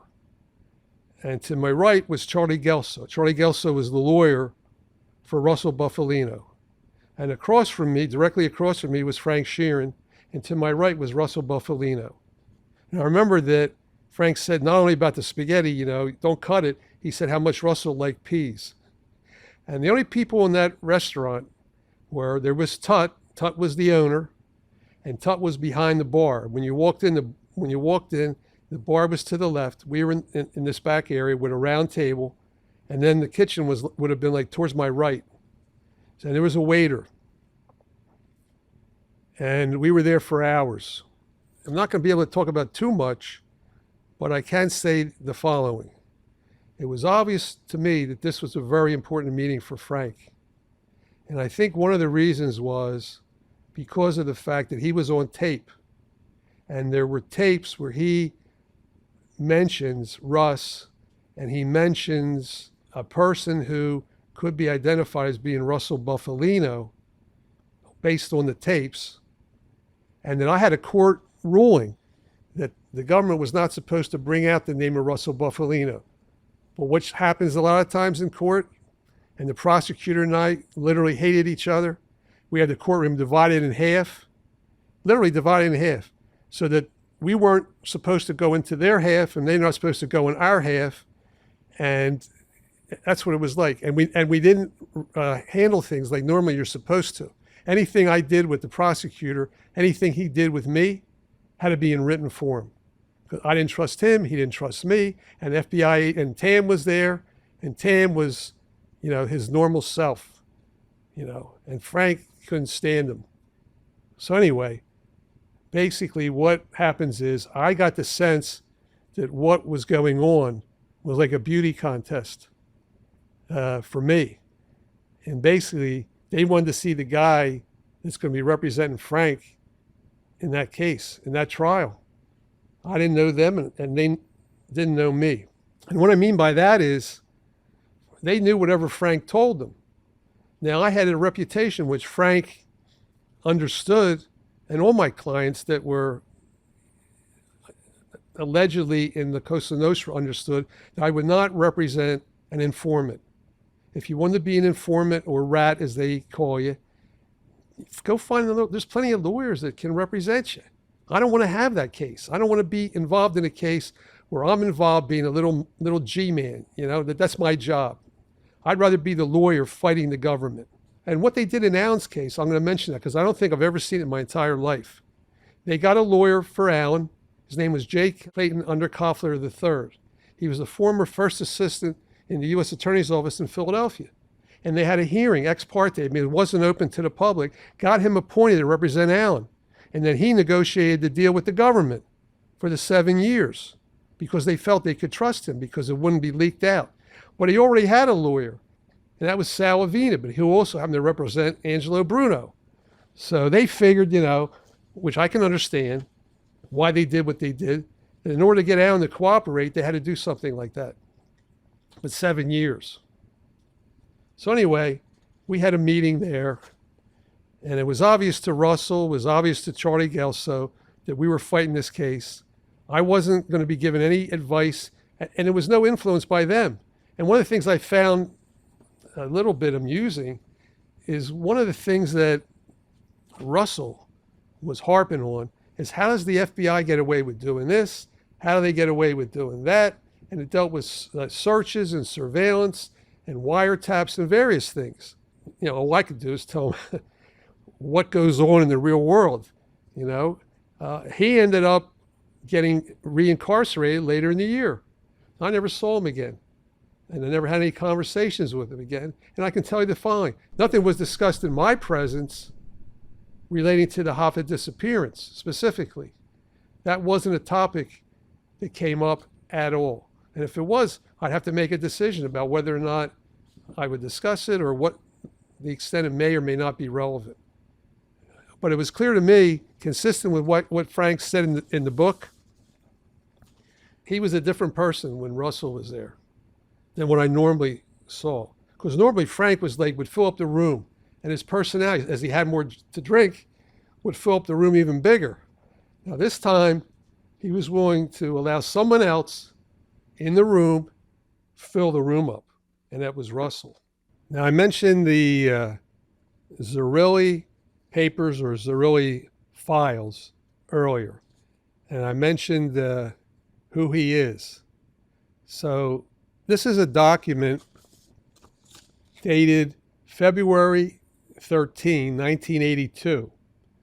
It's called the Zerilli Files, The True Hoffa Murder Plot Exposed by Anthony J. Zerilli, February 13, 1982. And I want to go through this. At first, I was thinking not to go through it because the FBI is aware of this document, and there seems to be a difference of opinion among the agents themselves. But that doesn't necessarily mean that this is either true or false. It just means there's apparently a difference of opinion of the significance of it. So I'm going to go through it, and then I'm going to discuss what my feelings are about it and the extent to which I believe it should even be considered one way or the other. So basically, this is a document that was prepared, it's typewritten, by Anthony Zerilli. He's the son of Detroit, the Cosa Nostra boss, Joe Zerilli. Tony Zerilli was introduced to Jimmy Hoffa by his father, and he developed a relationship with Hoffa in the Union. This is information that my investigator gave me. He introduced other mobsters to Hoffa who wanted to invest in Las Vegas and received a finder's fee for his help. In 1982, Tony Zerilli published the papers, which is his explanation of who killed Jimmy Hoffa. So I've already mentioned that there's agents that have a difference of opinion over this, but I'm going to go through the document because it claims to be the true story of what happened. When you go to the very beginning, very first thing he says is page 2, how he has an abundance of information relating to the mafia and what it's all about. I know many people who are involved in these activities, most of which are related to me, but I was never part of any mafia.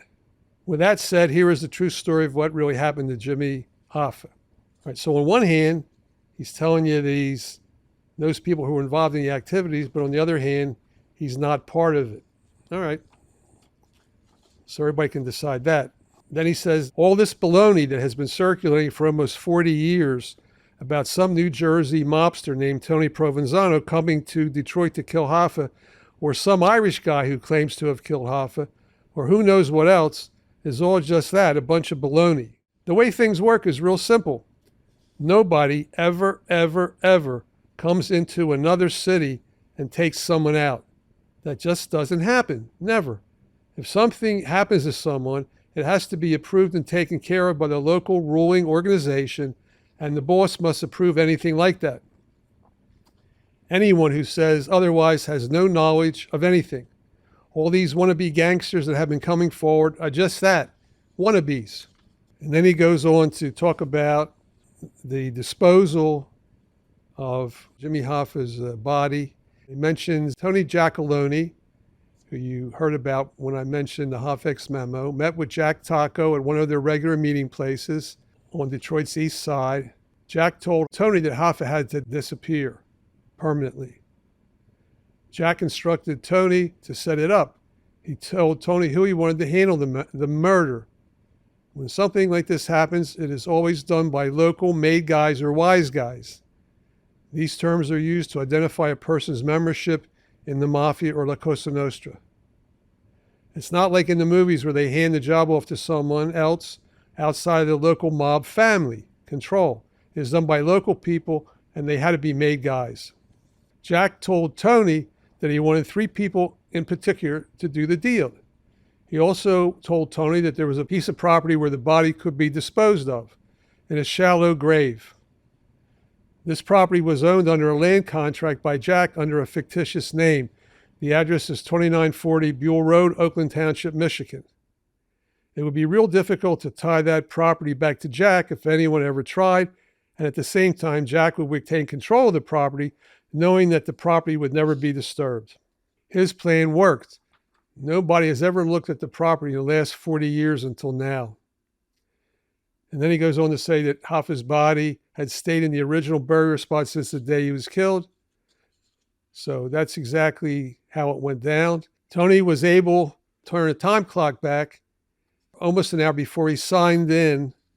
And this, I think, dealt with a health club or gym that Tony Giacalone had belonged to help him establish an alibi.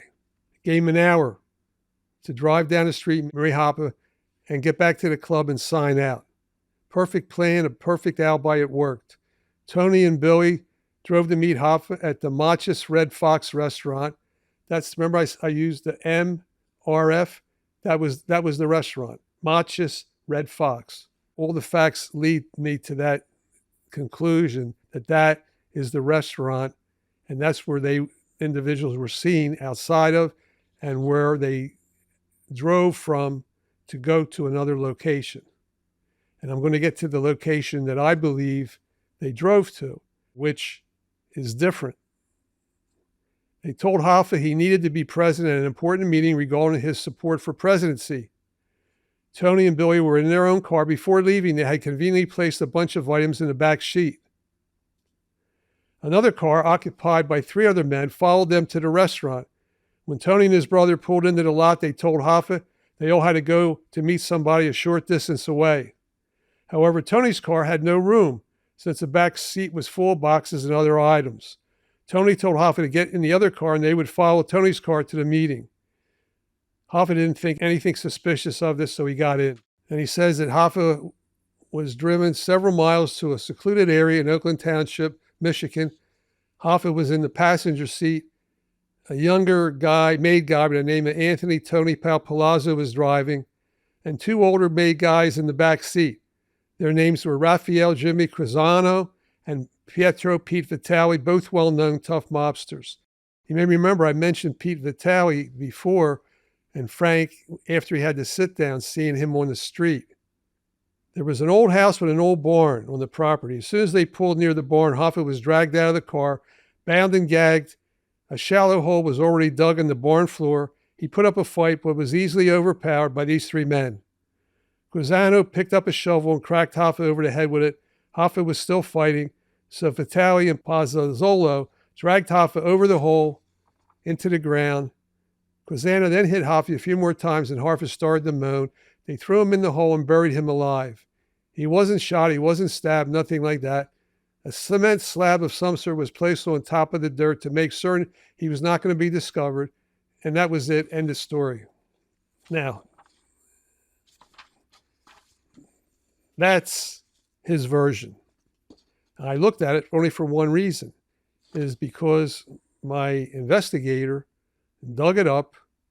I know that there's FBI agents who have read this, and there's some, I believe it's the minority, But I'm not going to mention names because I'm not going to get into what I call a pissing contest between the FBI at this point.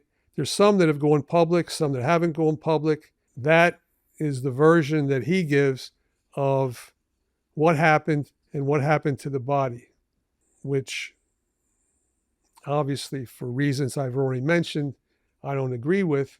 But I wanted to at least let you know that I've looked at it, thought about it, don't want anybody bringing it up that I didn't at least know about it, because as I said, I've read all these books. I've tried to do everything in my power to make sure I've seen something, anything that may be new and different, or even if it's not 100% new and different. All right, now I want to get to the part of what I want to talk about, the main issues. And now I'm going to get to the conclusion at some point soon of what happened to Jimmy Hoffa's body, what I believe happened to it, and what the circumstances were of his abduction and death. My investigator sent me something years ago, and it says as the following. As an investigator, I always kept an open mind and explored all the evidence. I never tried to prove a theory of the crime. 6 years to the day after Hoffa went missing, Carlo Licata, that's Licata, a made member of the Detroit LCN, that's the Cosa Nostra family, was shot dead in his home by someone who knew him. His home may have been the site where Hoffa was taken on his ride from the restaurant. He died that day 2 shots to the chest, and the gun was sitting on a tabletop nearby. And then he has coincidence with a question mark. And then he says, here is another coincidence. And then I'm going to talk about Michael Bottone. I'm going to talk about what my investigator described as another coincidence, because he's saying that sarcastically. The Alfred Murtaugh Federal Building in Oklahoma City was bombed 2 years to the day, April 19, 1995, after the Waco compound burned to the ground. It was proved at trial it was not a coincidence. The bombing on that date was a statement of retaliation for the government intervention in Waco. Here is another closer to home example. Bruno, and you remember Angelo Bruno, he has LCN, member associate, Rocco Marinucci, was shot and killed 1 year to the day after Phil Testa was killed, March 15, 1981, by a bomb that blew up under his porch as he was entering or leaving his residence. On March 15, 1982, Rocco Marinucci was found shot to death with his mouth stuffed with firecrackers. Marinucci was in on the plot to kill him. He devised and planned the device and detonated it. Coincidence? The killing or the death of Carlo Licata was ruled a suicide. Now, the gun that he committed suicide with, supposedly, was a number of feet away and ruled a suicide. He was he was shot twice in the chest and died lying face up. The weapon, like I said, was a number of feet away, and no fingerprints were found on it. Here's what I have to say about that. I spoke to Dr. Michael Bottone. Michael Bottone had been hired to give his opinion about these circumstances. And they're saying that there's a little sketchy here on what happened with the death certificate and how the death certificate ended up as a suicide. Shot twice in the chest, died lying face up, weapon several feet away on top of a dresser with no fingerprints. So I decided before doing this podcast, I'm going to call Dr. Michael Bottone and talk to him about it. Because in our cases, we always discussed the pathology reports. In fact, in one of those cases, the one involving the young man, I had him do a re-autopsy of the original autopsy. And I was there in the adjoining area while he was inside the area where the remains were of the deceased person. And then we also had this other case where I hired him as an expert, and we determined that a deceased who was driving a Ford Explorer didn't die from an airbag trauma. She died of manual strangulation. There was petechiae in her eyes, among other things. So what I did is I talked to Dr. Bottone, and I said to him, after over 5,000 cases, hundreds of trials, I said, this doesn't sound like a suicide to me at all. I said, what's your opinion? He said, oh, and I also mentioned the following. I asked him a few questions. I said, was there muzzle stamping? You get that when the gun is pressed against flesh from the weapon. Was there stippling?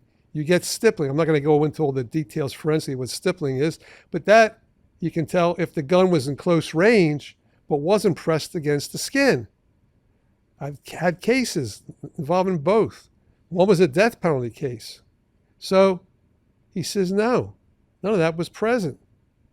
I said it happened that it was 6 years to the day of when Jimmy Hoffa disappeared, correct? He goes, yeah.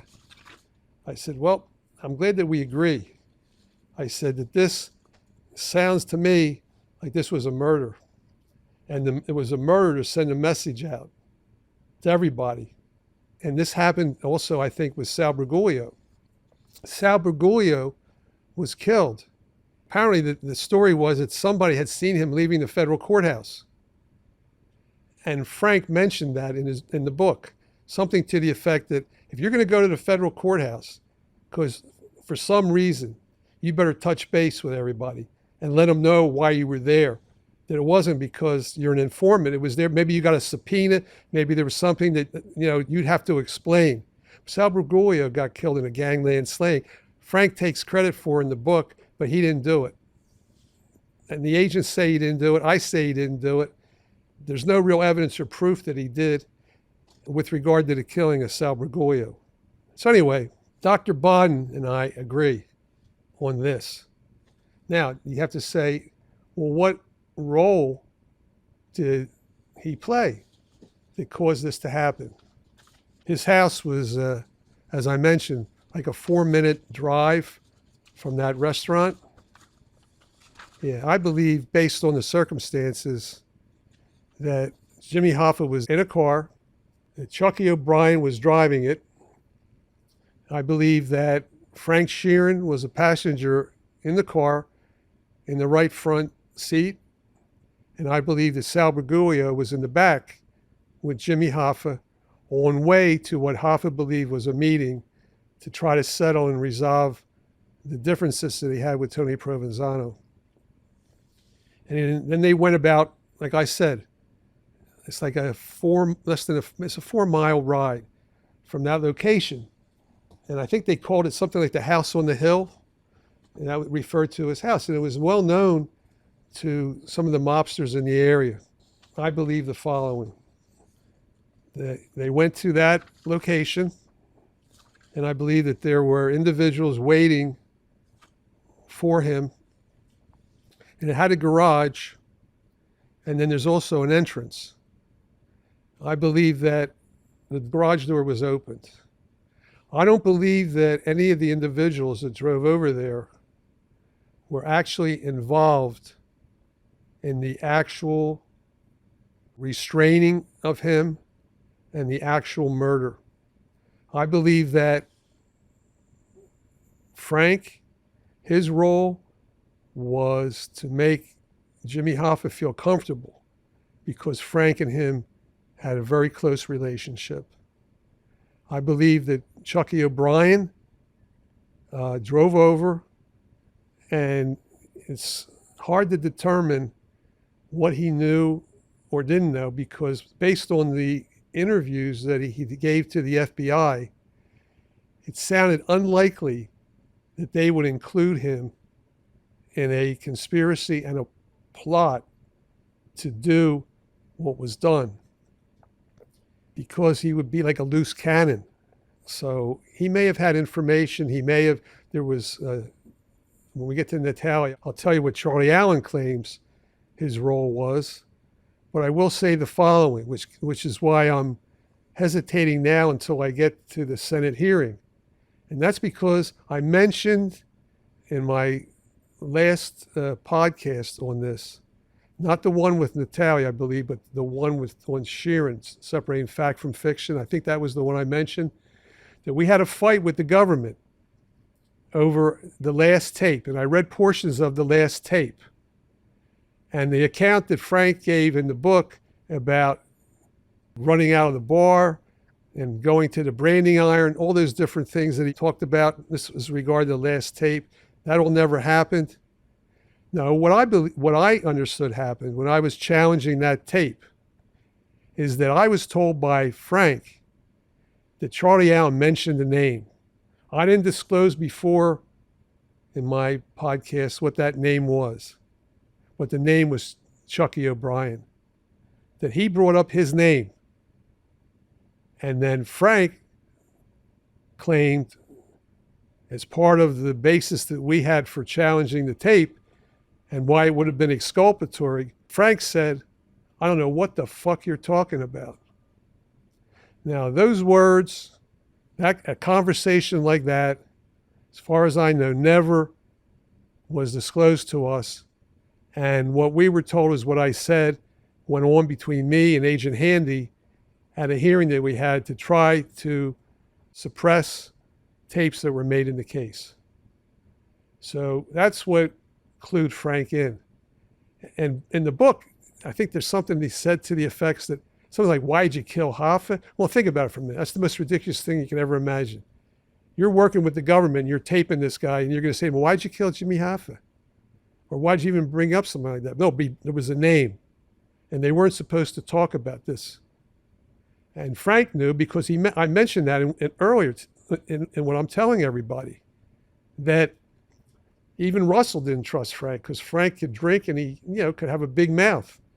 So he would only know so much.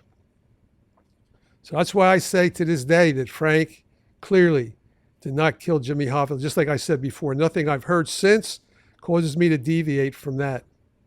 He did what he did and said what he said. It was for the same reasons I said before, to monetize information. And like I said before, I don't have any ill will for him doing that. Because if it ends up it helped his family, then it helped his family. And also, I recall after the article was published in the Washington Post that I believe that Martin Scorsese and Robert De Niro said words to the effect, this is not the story, this is our story. So they have every right to tell their story. I thought it was a good movie. I mean, it was a good movie. But we're not talking about the Smithsonian getting a historical account of something. That's not what it was an entertaining movie. Now, let's stay back on course. So where does that leave us? It leaves us now, to me, talking about and going back to the following. And I mentioned before that I have gone through literally thousands and thousands of documents, transcripts, tape recorded conversations, FBI reports. And I mentioned, I think, 4 or 5 bankers' boxes of documents. Yeah, here's a photo again of the boxes that got delivered to my house.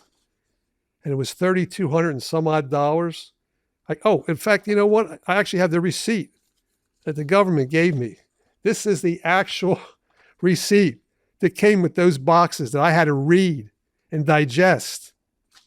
And the bill was $3,258, $4/27/2017.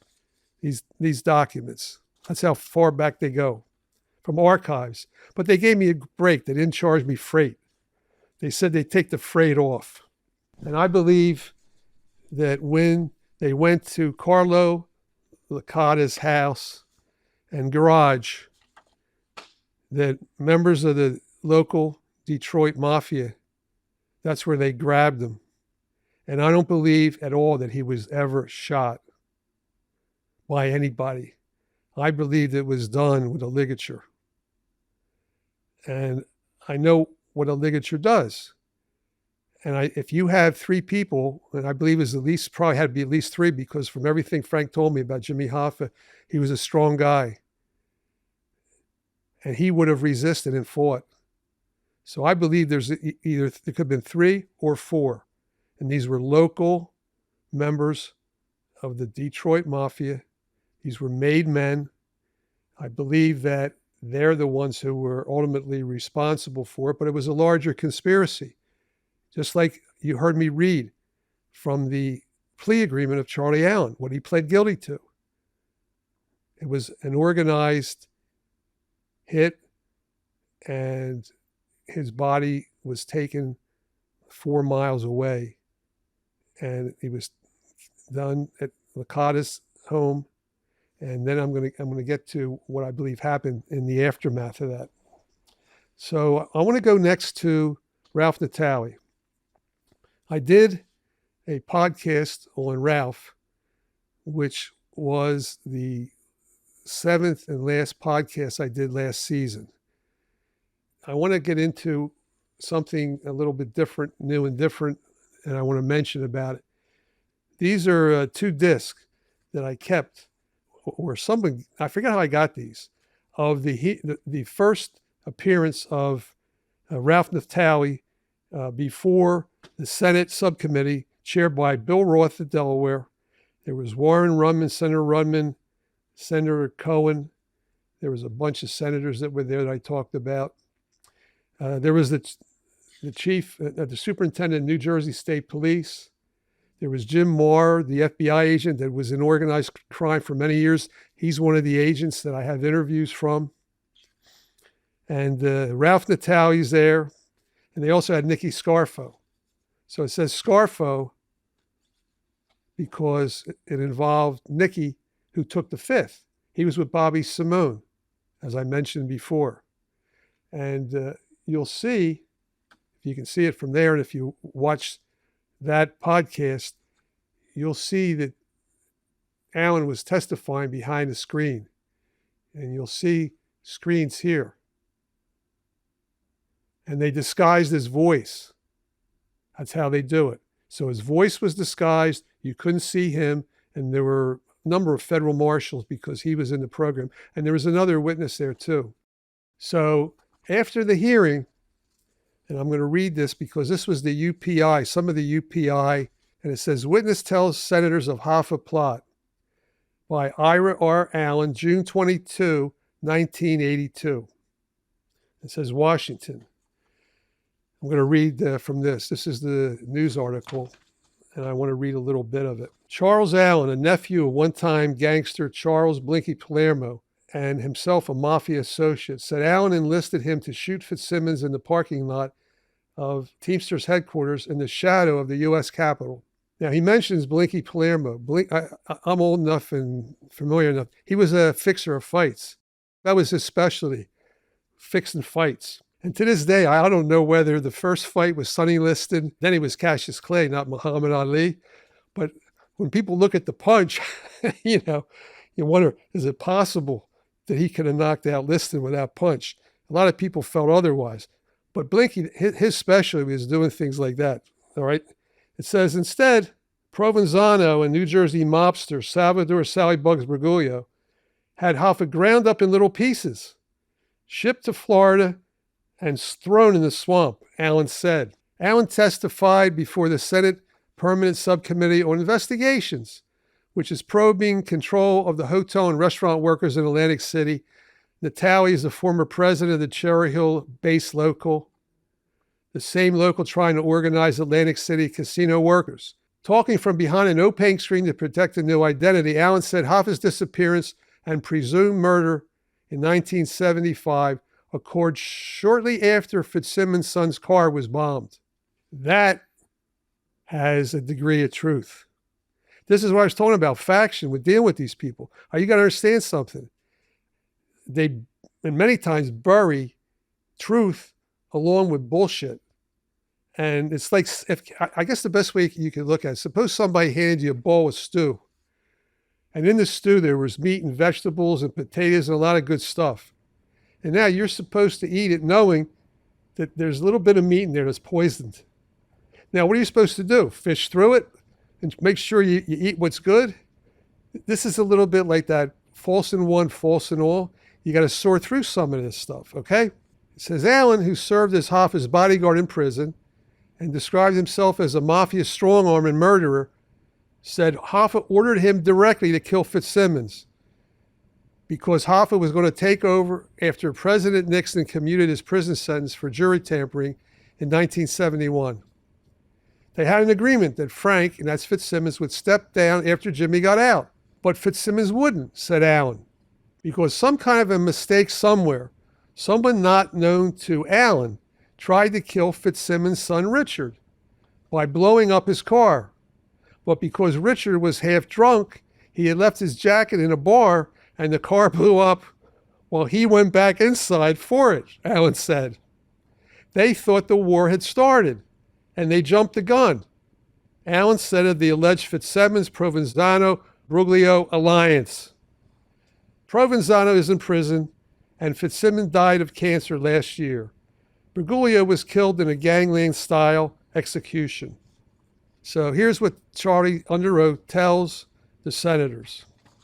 Now, you know, based on what Frank says in the book, that the boss, and I'm saying the boss being Buffalino, didn't share and wouldn't share what happened to the body with Frank.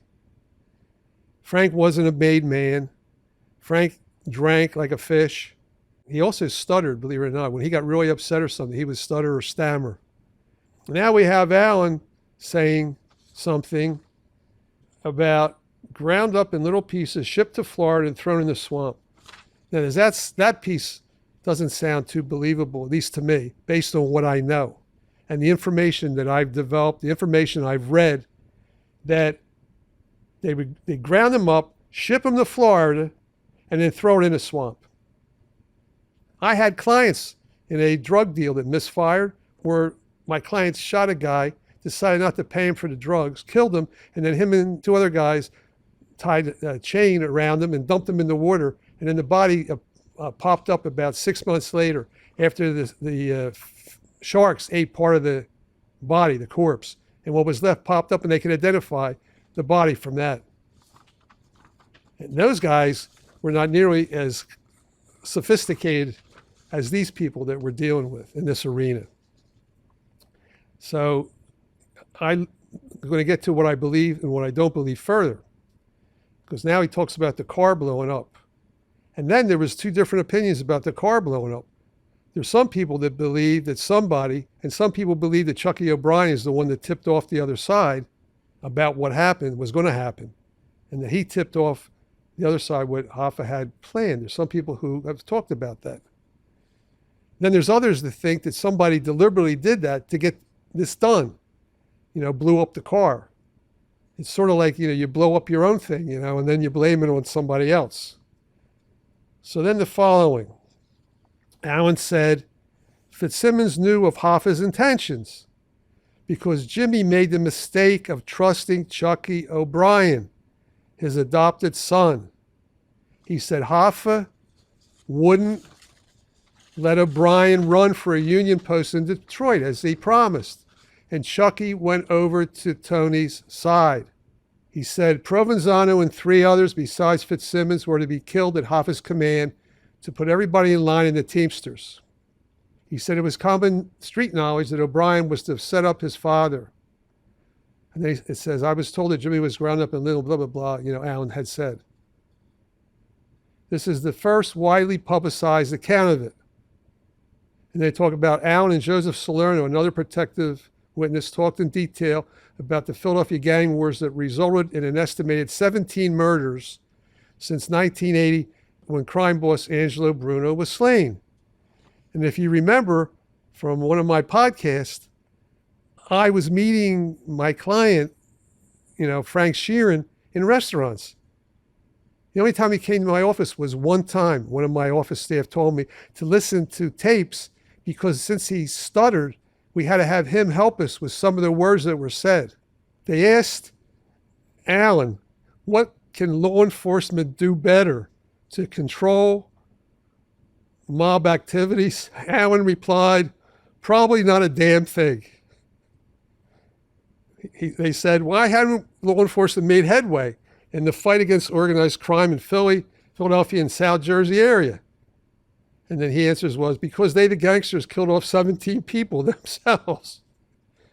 They mentioned that Ralph Natale, a convicted arsonist and drug conspirator, surprised the panel by testifying about his relationship with Scarfo and the mob, but he denied Allen and Salerno's allegations point by point, describing Bruno as an adorable old friend and Scarfo as a fine little guy. And in my podcast on Ralph, I mentioned that. Now here, I'm going to read from the specific question of Sam Nunn, Senator Sam Nunn, questioning Charlie Allen on Hoffa planning to kill Fitz and Tony Pro. Did Fitz know Hoffa wanted to kill him? Answer, yes, sir. Tony had Jimmy killed, and the day after he was killed, we had a sit down with Sheeran. Now, we know the following. He got that part wrong because it wasn't the day after. Now, is that lying or is that just an innocent mistake? And it says, Jimmy was going to have Tony killed in an effort to take over the Teamsters. So that was his testimony. That is how they would have used him if Jimmy Hoffa maybe was going to be prosecuted for anything, or in a prosecution against the people who were involved in the death and disappearance of Jimmy Hoffa. What they had in terms of a case is what I've talked about so far. Now, there may be things that they still have in some regard because there have been attempts to get information, Freedom of Information Act requests. And they have released some documents, and I know, or I believe that the family of Jimmy Hoffa and others are trying to get the government to release whatever's left. And it wouldn't be a bad idea. It'd be a good idea for people to do that if it would help. But we have ex-FBI agents, numerous, that have given interviews and I've now discussed with everyone in this podcast all of that. And then here is what Ralph says about certain things. And then you can compare some of this. And this is from his book, Last Don Standing. This is a book written by Larry McShane and Dan Pearson. And it's this called The Secret Life of Mob Boss Ralph Natale, Last Don Standing. And in my podcast on this, I discussed how I didn't represent him when he became a government witness and informant. And then I woke up and found out about it the same way everybody else did when I opened up the front page of the Daily News. And I showed what the front page said. And then I also discussed what my friend and writer who wrote for the Philadelphia Inquirer and has written a number of books on the mob, recently did a Netflix documentary, George Anastasia, wrote about what the mob or people allegedly affiliated with the mob said about Ralph to him. And he mentioned the Sopranos and he likened him to Uncle Junior. And I remember Uncle Junior. So they were calling this, I'm trying to think what people say, BS, what people call BS, right? That was part of what, but it's all in that podcast where I included the tape of that hearing. So here's what it says. This is from Ralph's book now, page 81. And I'm reading all these things so that I can make fair comment on all this and fair use of this and trying to explain what is out in the public domain and what I had to wade through in order to be able to do the prior podcast and to do this podcast, which is going to be my last on this topic, hopefully. And now here's what he says on page 81. Fitzsimmons went to see the Genovese crime boss, Fat Tony Salerno, who told him, don't worry about Jimmy. Hoffa will be talked to and this will be straightened out, said Natale. And then he goes, of course, nobody kept their word. And that is about the point in time where we were talking about that bomb that goes off.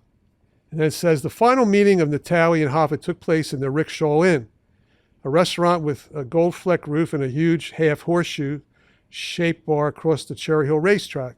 And out of clear blue sky, he got a call, and John says, "That guy's in town. He wants to see you." I knew what he meant, and I said, "Oh, okay."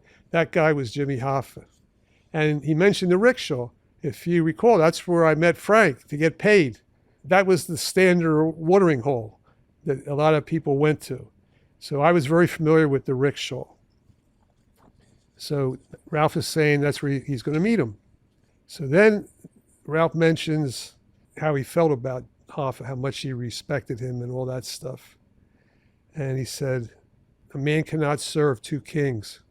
And he claims that Hoffa offered a wry grin and responded, "Ralphie, I knew you were going to say that." Unmentioned was the name of Angelo Bruno, who would make the ultimate decision on Philly's support of Hoffa. This is Ralph's account of what he claims was going on.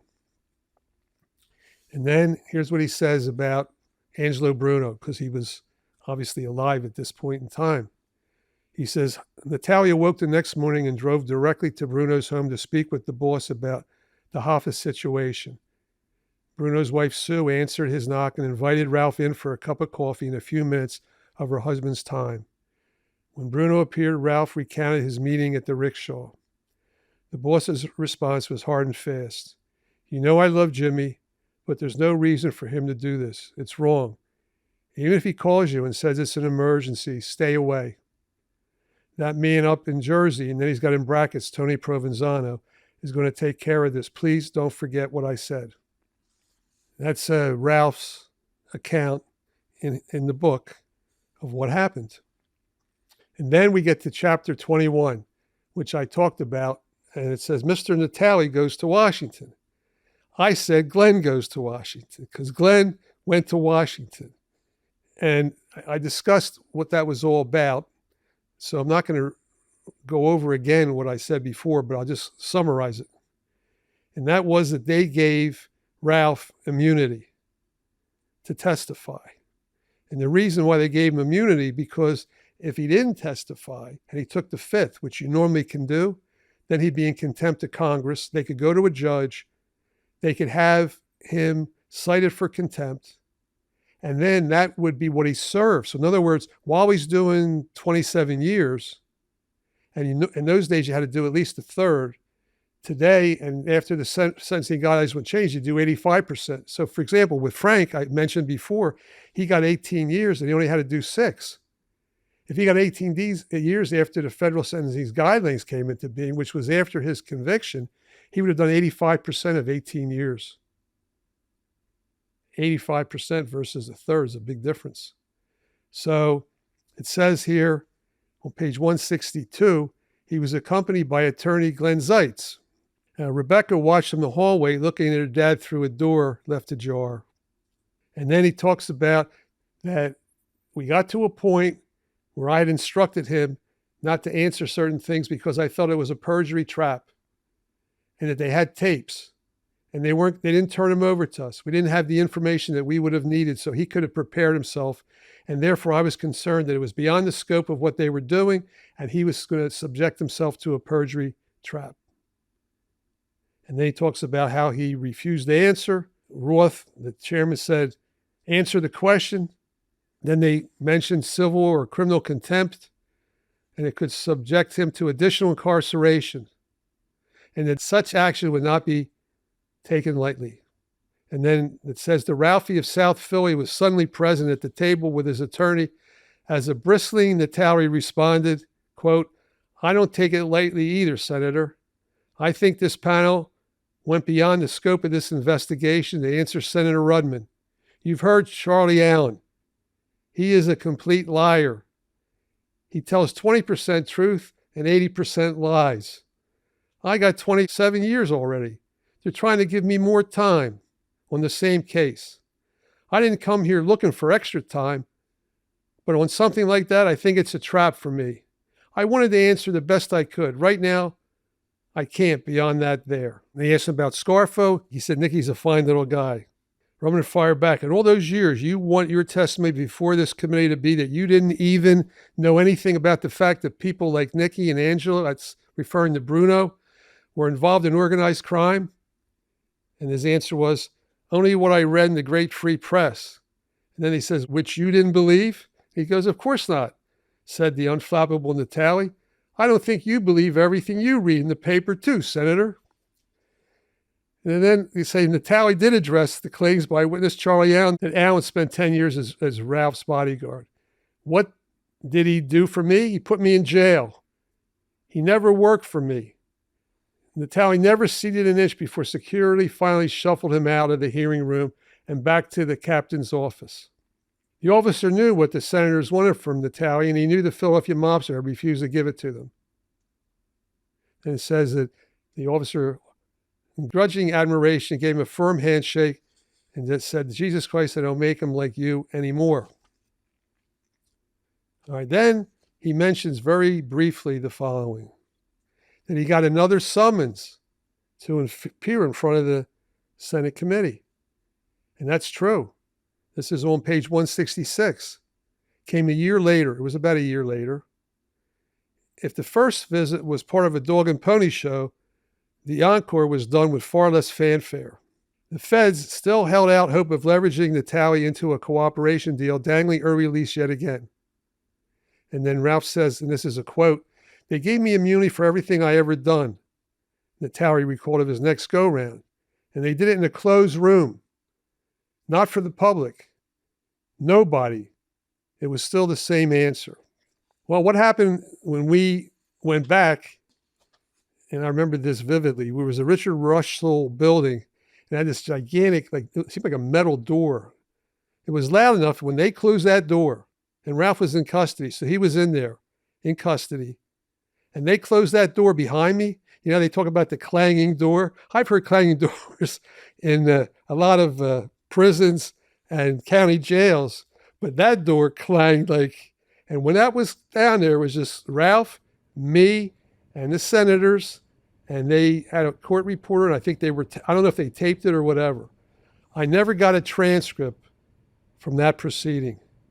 I don't have like this of what happened there. But he basically said, you know, same answer. And when I got out of that room, I'll tell you what I suspected. He was going back to a maximum security prison, doing 27 years. And I felt that what they were trying to do, among other things, by having a closed door session, was underhanded, in that they were doing that to try to suggest that maybe he was a rat and an informant. So the very first thing I did when I got out, because I had this policy, I wasn't about to let them ruin my policy, quite frankly, and say something to the contrary, let alone here he's going back to a maximum security prison. And people were thinking that maybe this guy's cooperating. So I made a quick conversation, speech, whatever you want to call it, to the reporters and everybody who was there, wanting to know what happened. As far as I know, whatever happened never was heard or seen by the public or the media, because I never saw it, a transcript or anything. And I made it clear that we were not cooperating with the government. And he still was in an adversarial position. And that's the way it was when he got out of prison eventually, which he talks about. And when he got out, I had a chance to see him. I didn't represent him any further, but it was clear that when he got out, he still wasn't cooperating. And that happened later, and I discussed how that happened by trusting an ex-cop. When they have this rule, don't ever trust an ex-cop. And he managed to do that with that Ron Previty. So anyway, here's one thing that was in the book. There's a picture here of Ralph and Jimmy Hoffa. And it says, legendary Teamsters boss Jimmy Hoffa, second from left, with his guests at a Washington, D.C. banquet for the union bigwig. Also picture Ralph's driver and trusted associate, Frank Vidino. And I know Frank because he was co-defendant in Ralph's case that I handled. We know that that part, or some parts, are true. So here's where that leaves us. And I want to get to one other thing that I had an opportunity to see, and it's relevant. On June 26th, of this year, I had the opportunity to watch a documentary, and it was about Riddle, Search for James R. Hoffa, and this was Fox Nation. Eric Shawn, who I mentioned earlier, I know and met, came to my home office. We spent a day together with his producers. I even met him in New York. We had a conversation in New York. I think we were in the Greenwich Hotel where I was staying. We talked about the Hoffa disappearance and different issues, but I never got into who I believed physically killed him. I got into Alan. I got into the plea agreement and various other things that I went and talked to him about. But I watched this, and quite frankly, it was an excellent documentary on the Hoffa disappearance. Like a lot of what I'm going through now, aided me in the continuing search for what the truth is. They mentioned Chucky O'Brien, the Giacalones, and I have down here, these are my notes after watching it, used Tony Pro as bait. Talked about a car bombing, the final meeting, Tony Giacalone and Tony Pro meeting and Pro not being there. So he had an alibi. So they made sure that, he had an alibi. Now, this is something that they mentioned that tied in with what I knew and what I talked about. When I talked about Carlo Licata's house, and 6 years later, to the day, there's supposedly a suicide there. And they mentioned Michael Bottone, that he was brought in to take a look at this. So when I watched this, that's what prompted me to call Dr. Bottone, because I wanted to tell him what I knew already and what my investigator and I felt about the use of that house, Carlo Licata, and him being killed there. And when I mentioned muzzle stamping, and I mentioned stippling, and I mentioned a gun a distance away, no fingerprints on the gun, and there are other details, he and I both agree, Dr. Bottone and I, on the same thing. This was no suicide. And then here it says, I got here Tony Powell doing the killing and all this other stuff. And I have down here Scott Bernstein. Scott Bernstein, during the course of all this, had a number of articles on the Hoffa disappearance, a number of them. And without getting into specific ones, I did the best I could to read them and to factor them into my opinion and what I'm talking about right now. Just like I did Dan Moldia, Charlie Brandt's book, Jack Goldstein's book, and Half a Shadow, and Natale, all these other areas and sources. 5 boxes of documents, information that only I knew and when I knew it. Apparently in that documentary, they had talked to, there was an AUSA, I think Chris Hess, who mentioned that there's still an open investigation. Now that could only be if there's still somebody alive. There's no statute of limitations on murder. That's why Frank, and this I think is pretty clear, he was on death's doorstep. And he didn't like the title. He said they thought the title sucked. And he oftentimes said to me, blame it on the dead guy. Well, the dead guy was him, about to be dead. So he wasn't a rat. He wasn't an informant. He didn't say, well, Sal Gregorio killed him, or these guys from the Detroit mob killed him. He said, I did it, right? So according to this documentary, it's still an open investigation. And there's also a note I have down here. They've asked Trump to release the file. So I don't think that's a bad idea at this stage in the game. I think they're afraid that somebody still could come forward and then if you're going to prosecute them, they release the file. At this point in time, based on what I know, after 51 years, I think all the stories and information that people are going to tell have been told. So the bottom line, I guess, is the following. I believe that what happened was that he was killed by members of the Detroit mob. The names we've gone through are contained in the Hoffex Memo of people they suspected. And that his body didn't go 800 miles to New Jersey, isn't in these crazy locations that people all talk about, that this happened about 4 miles from where he left that restaurant and went with people he thought were taking him to have a meeting with Tony Provenzano.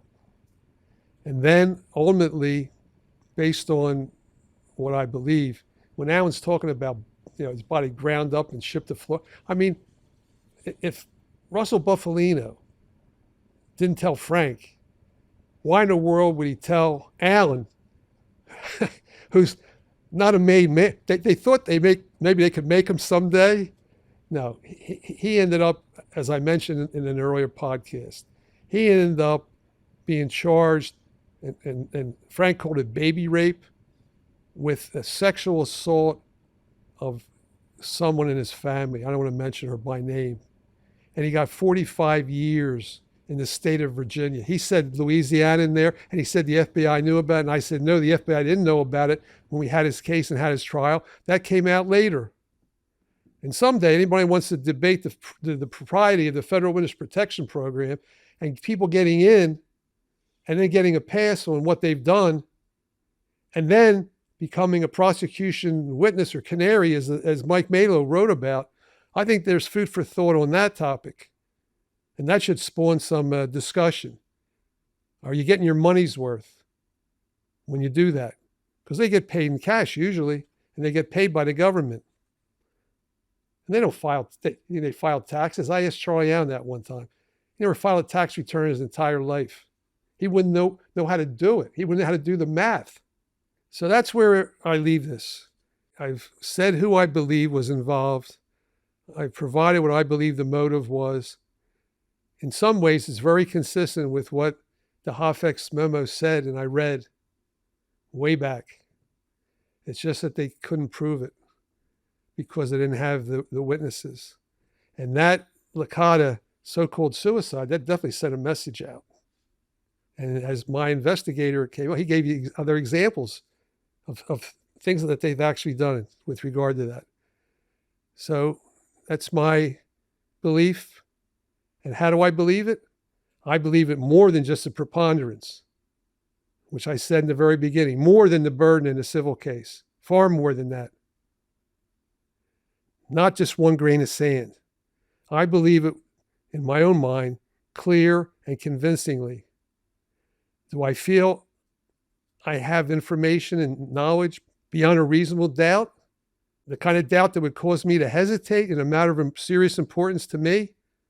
I'd have to say no. I got to be honest and say, if someone asked me your state of mind about that, I say I would probably find everybody not guilty because I have doubt. But I have clear and convincing proof and evidence in my mind about this. And that's where I want to leave it.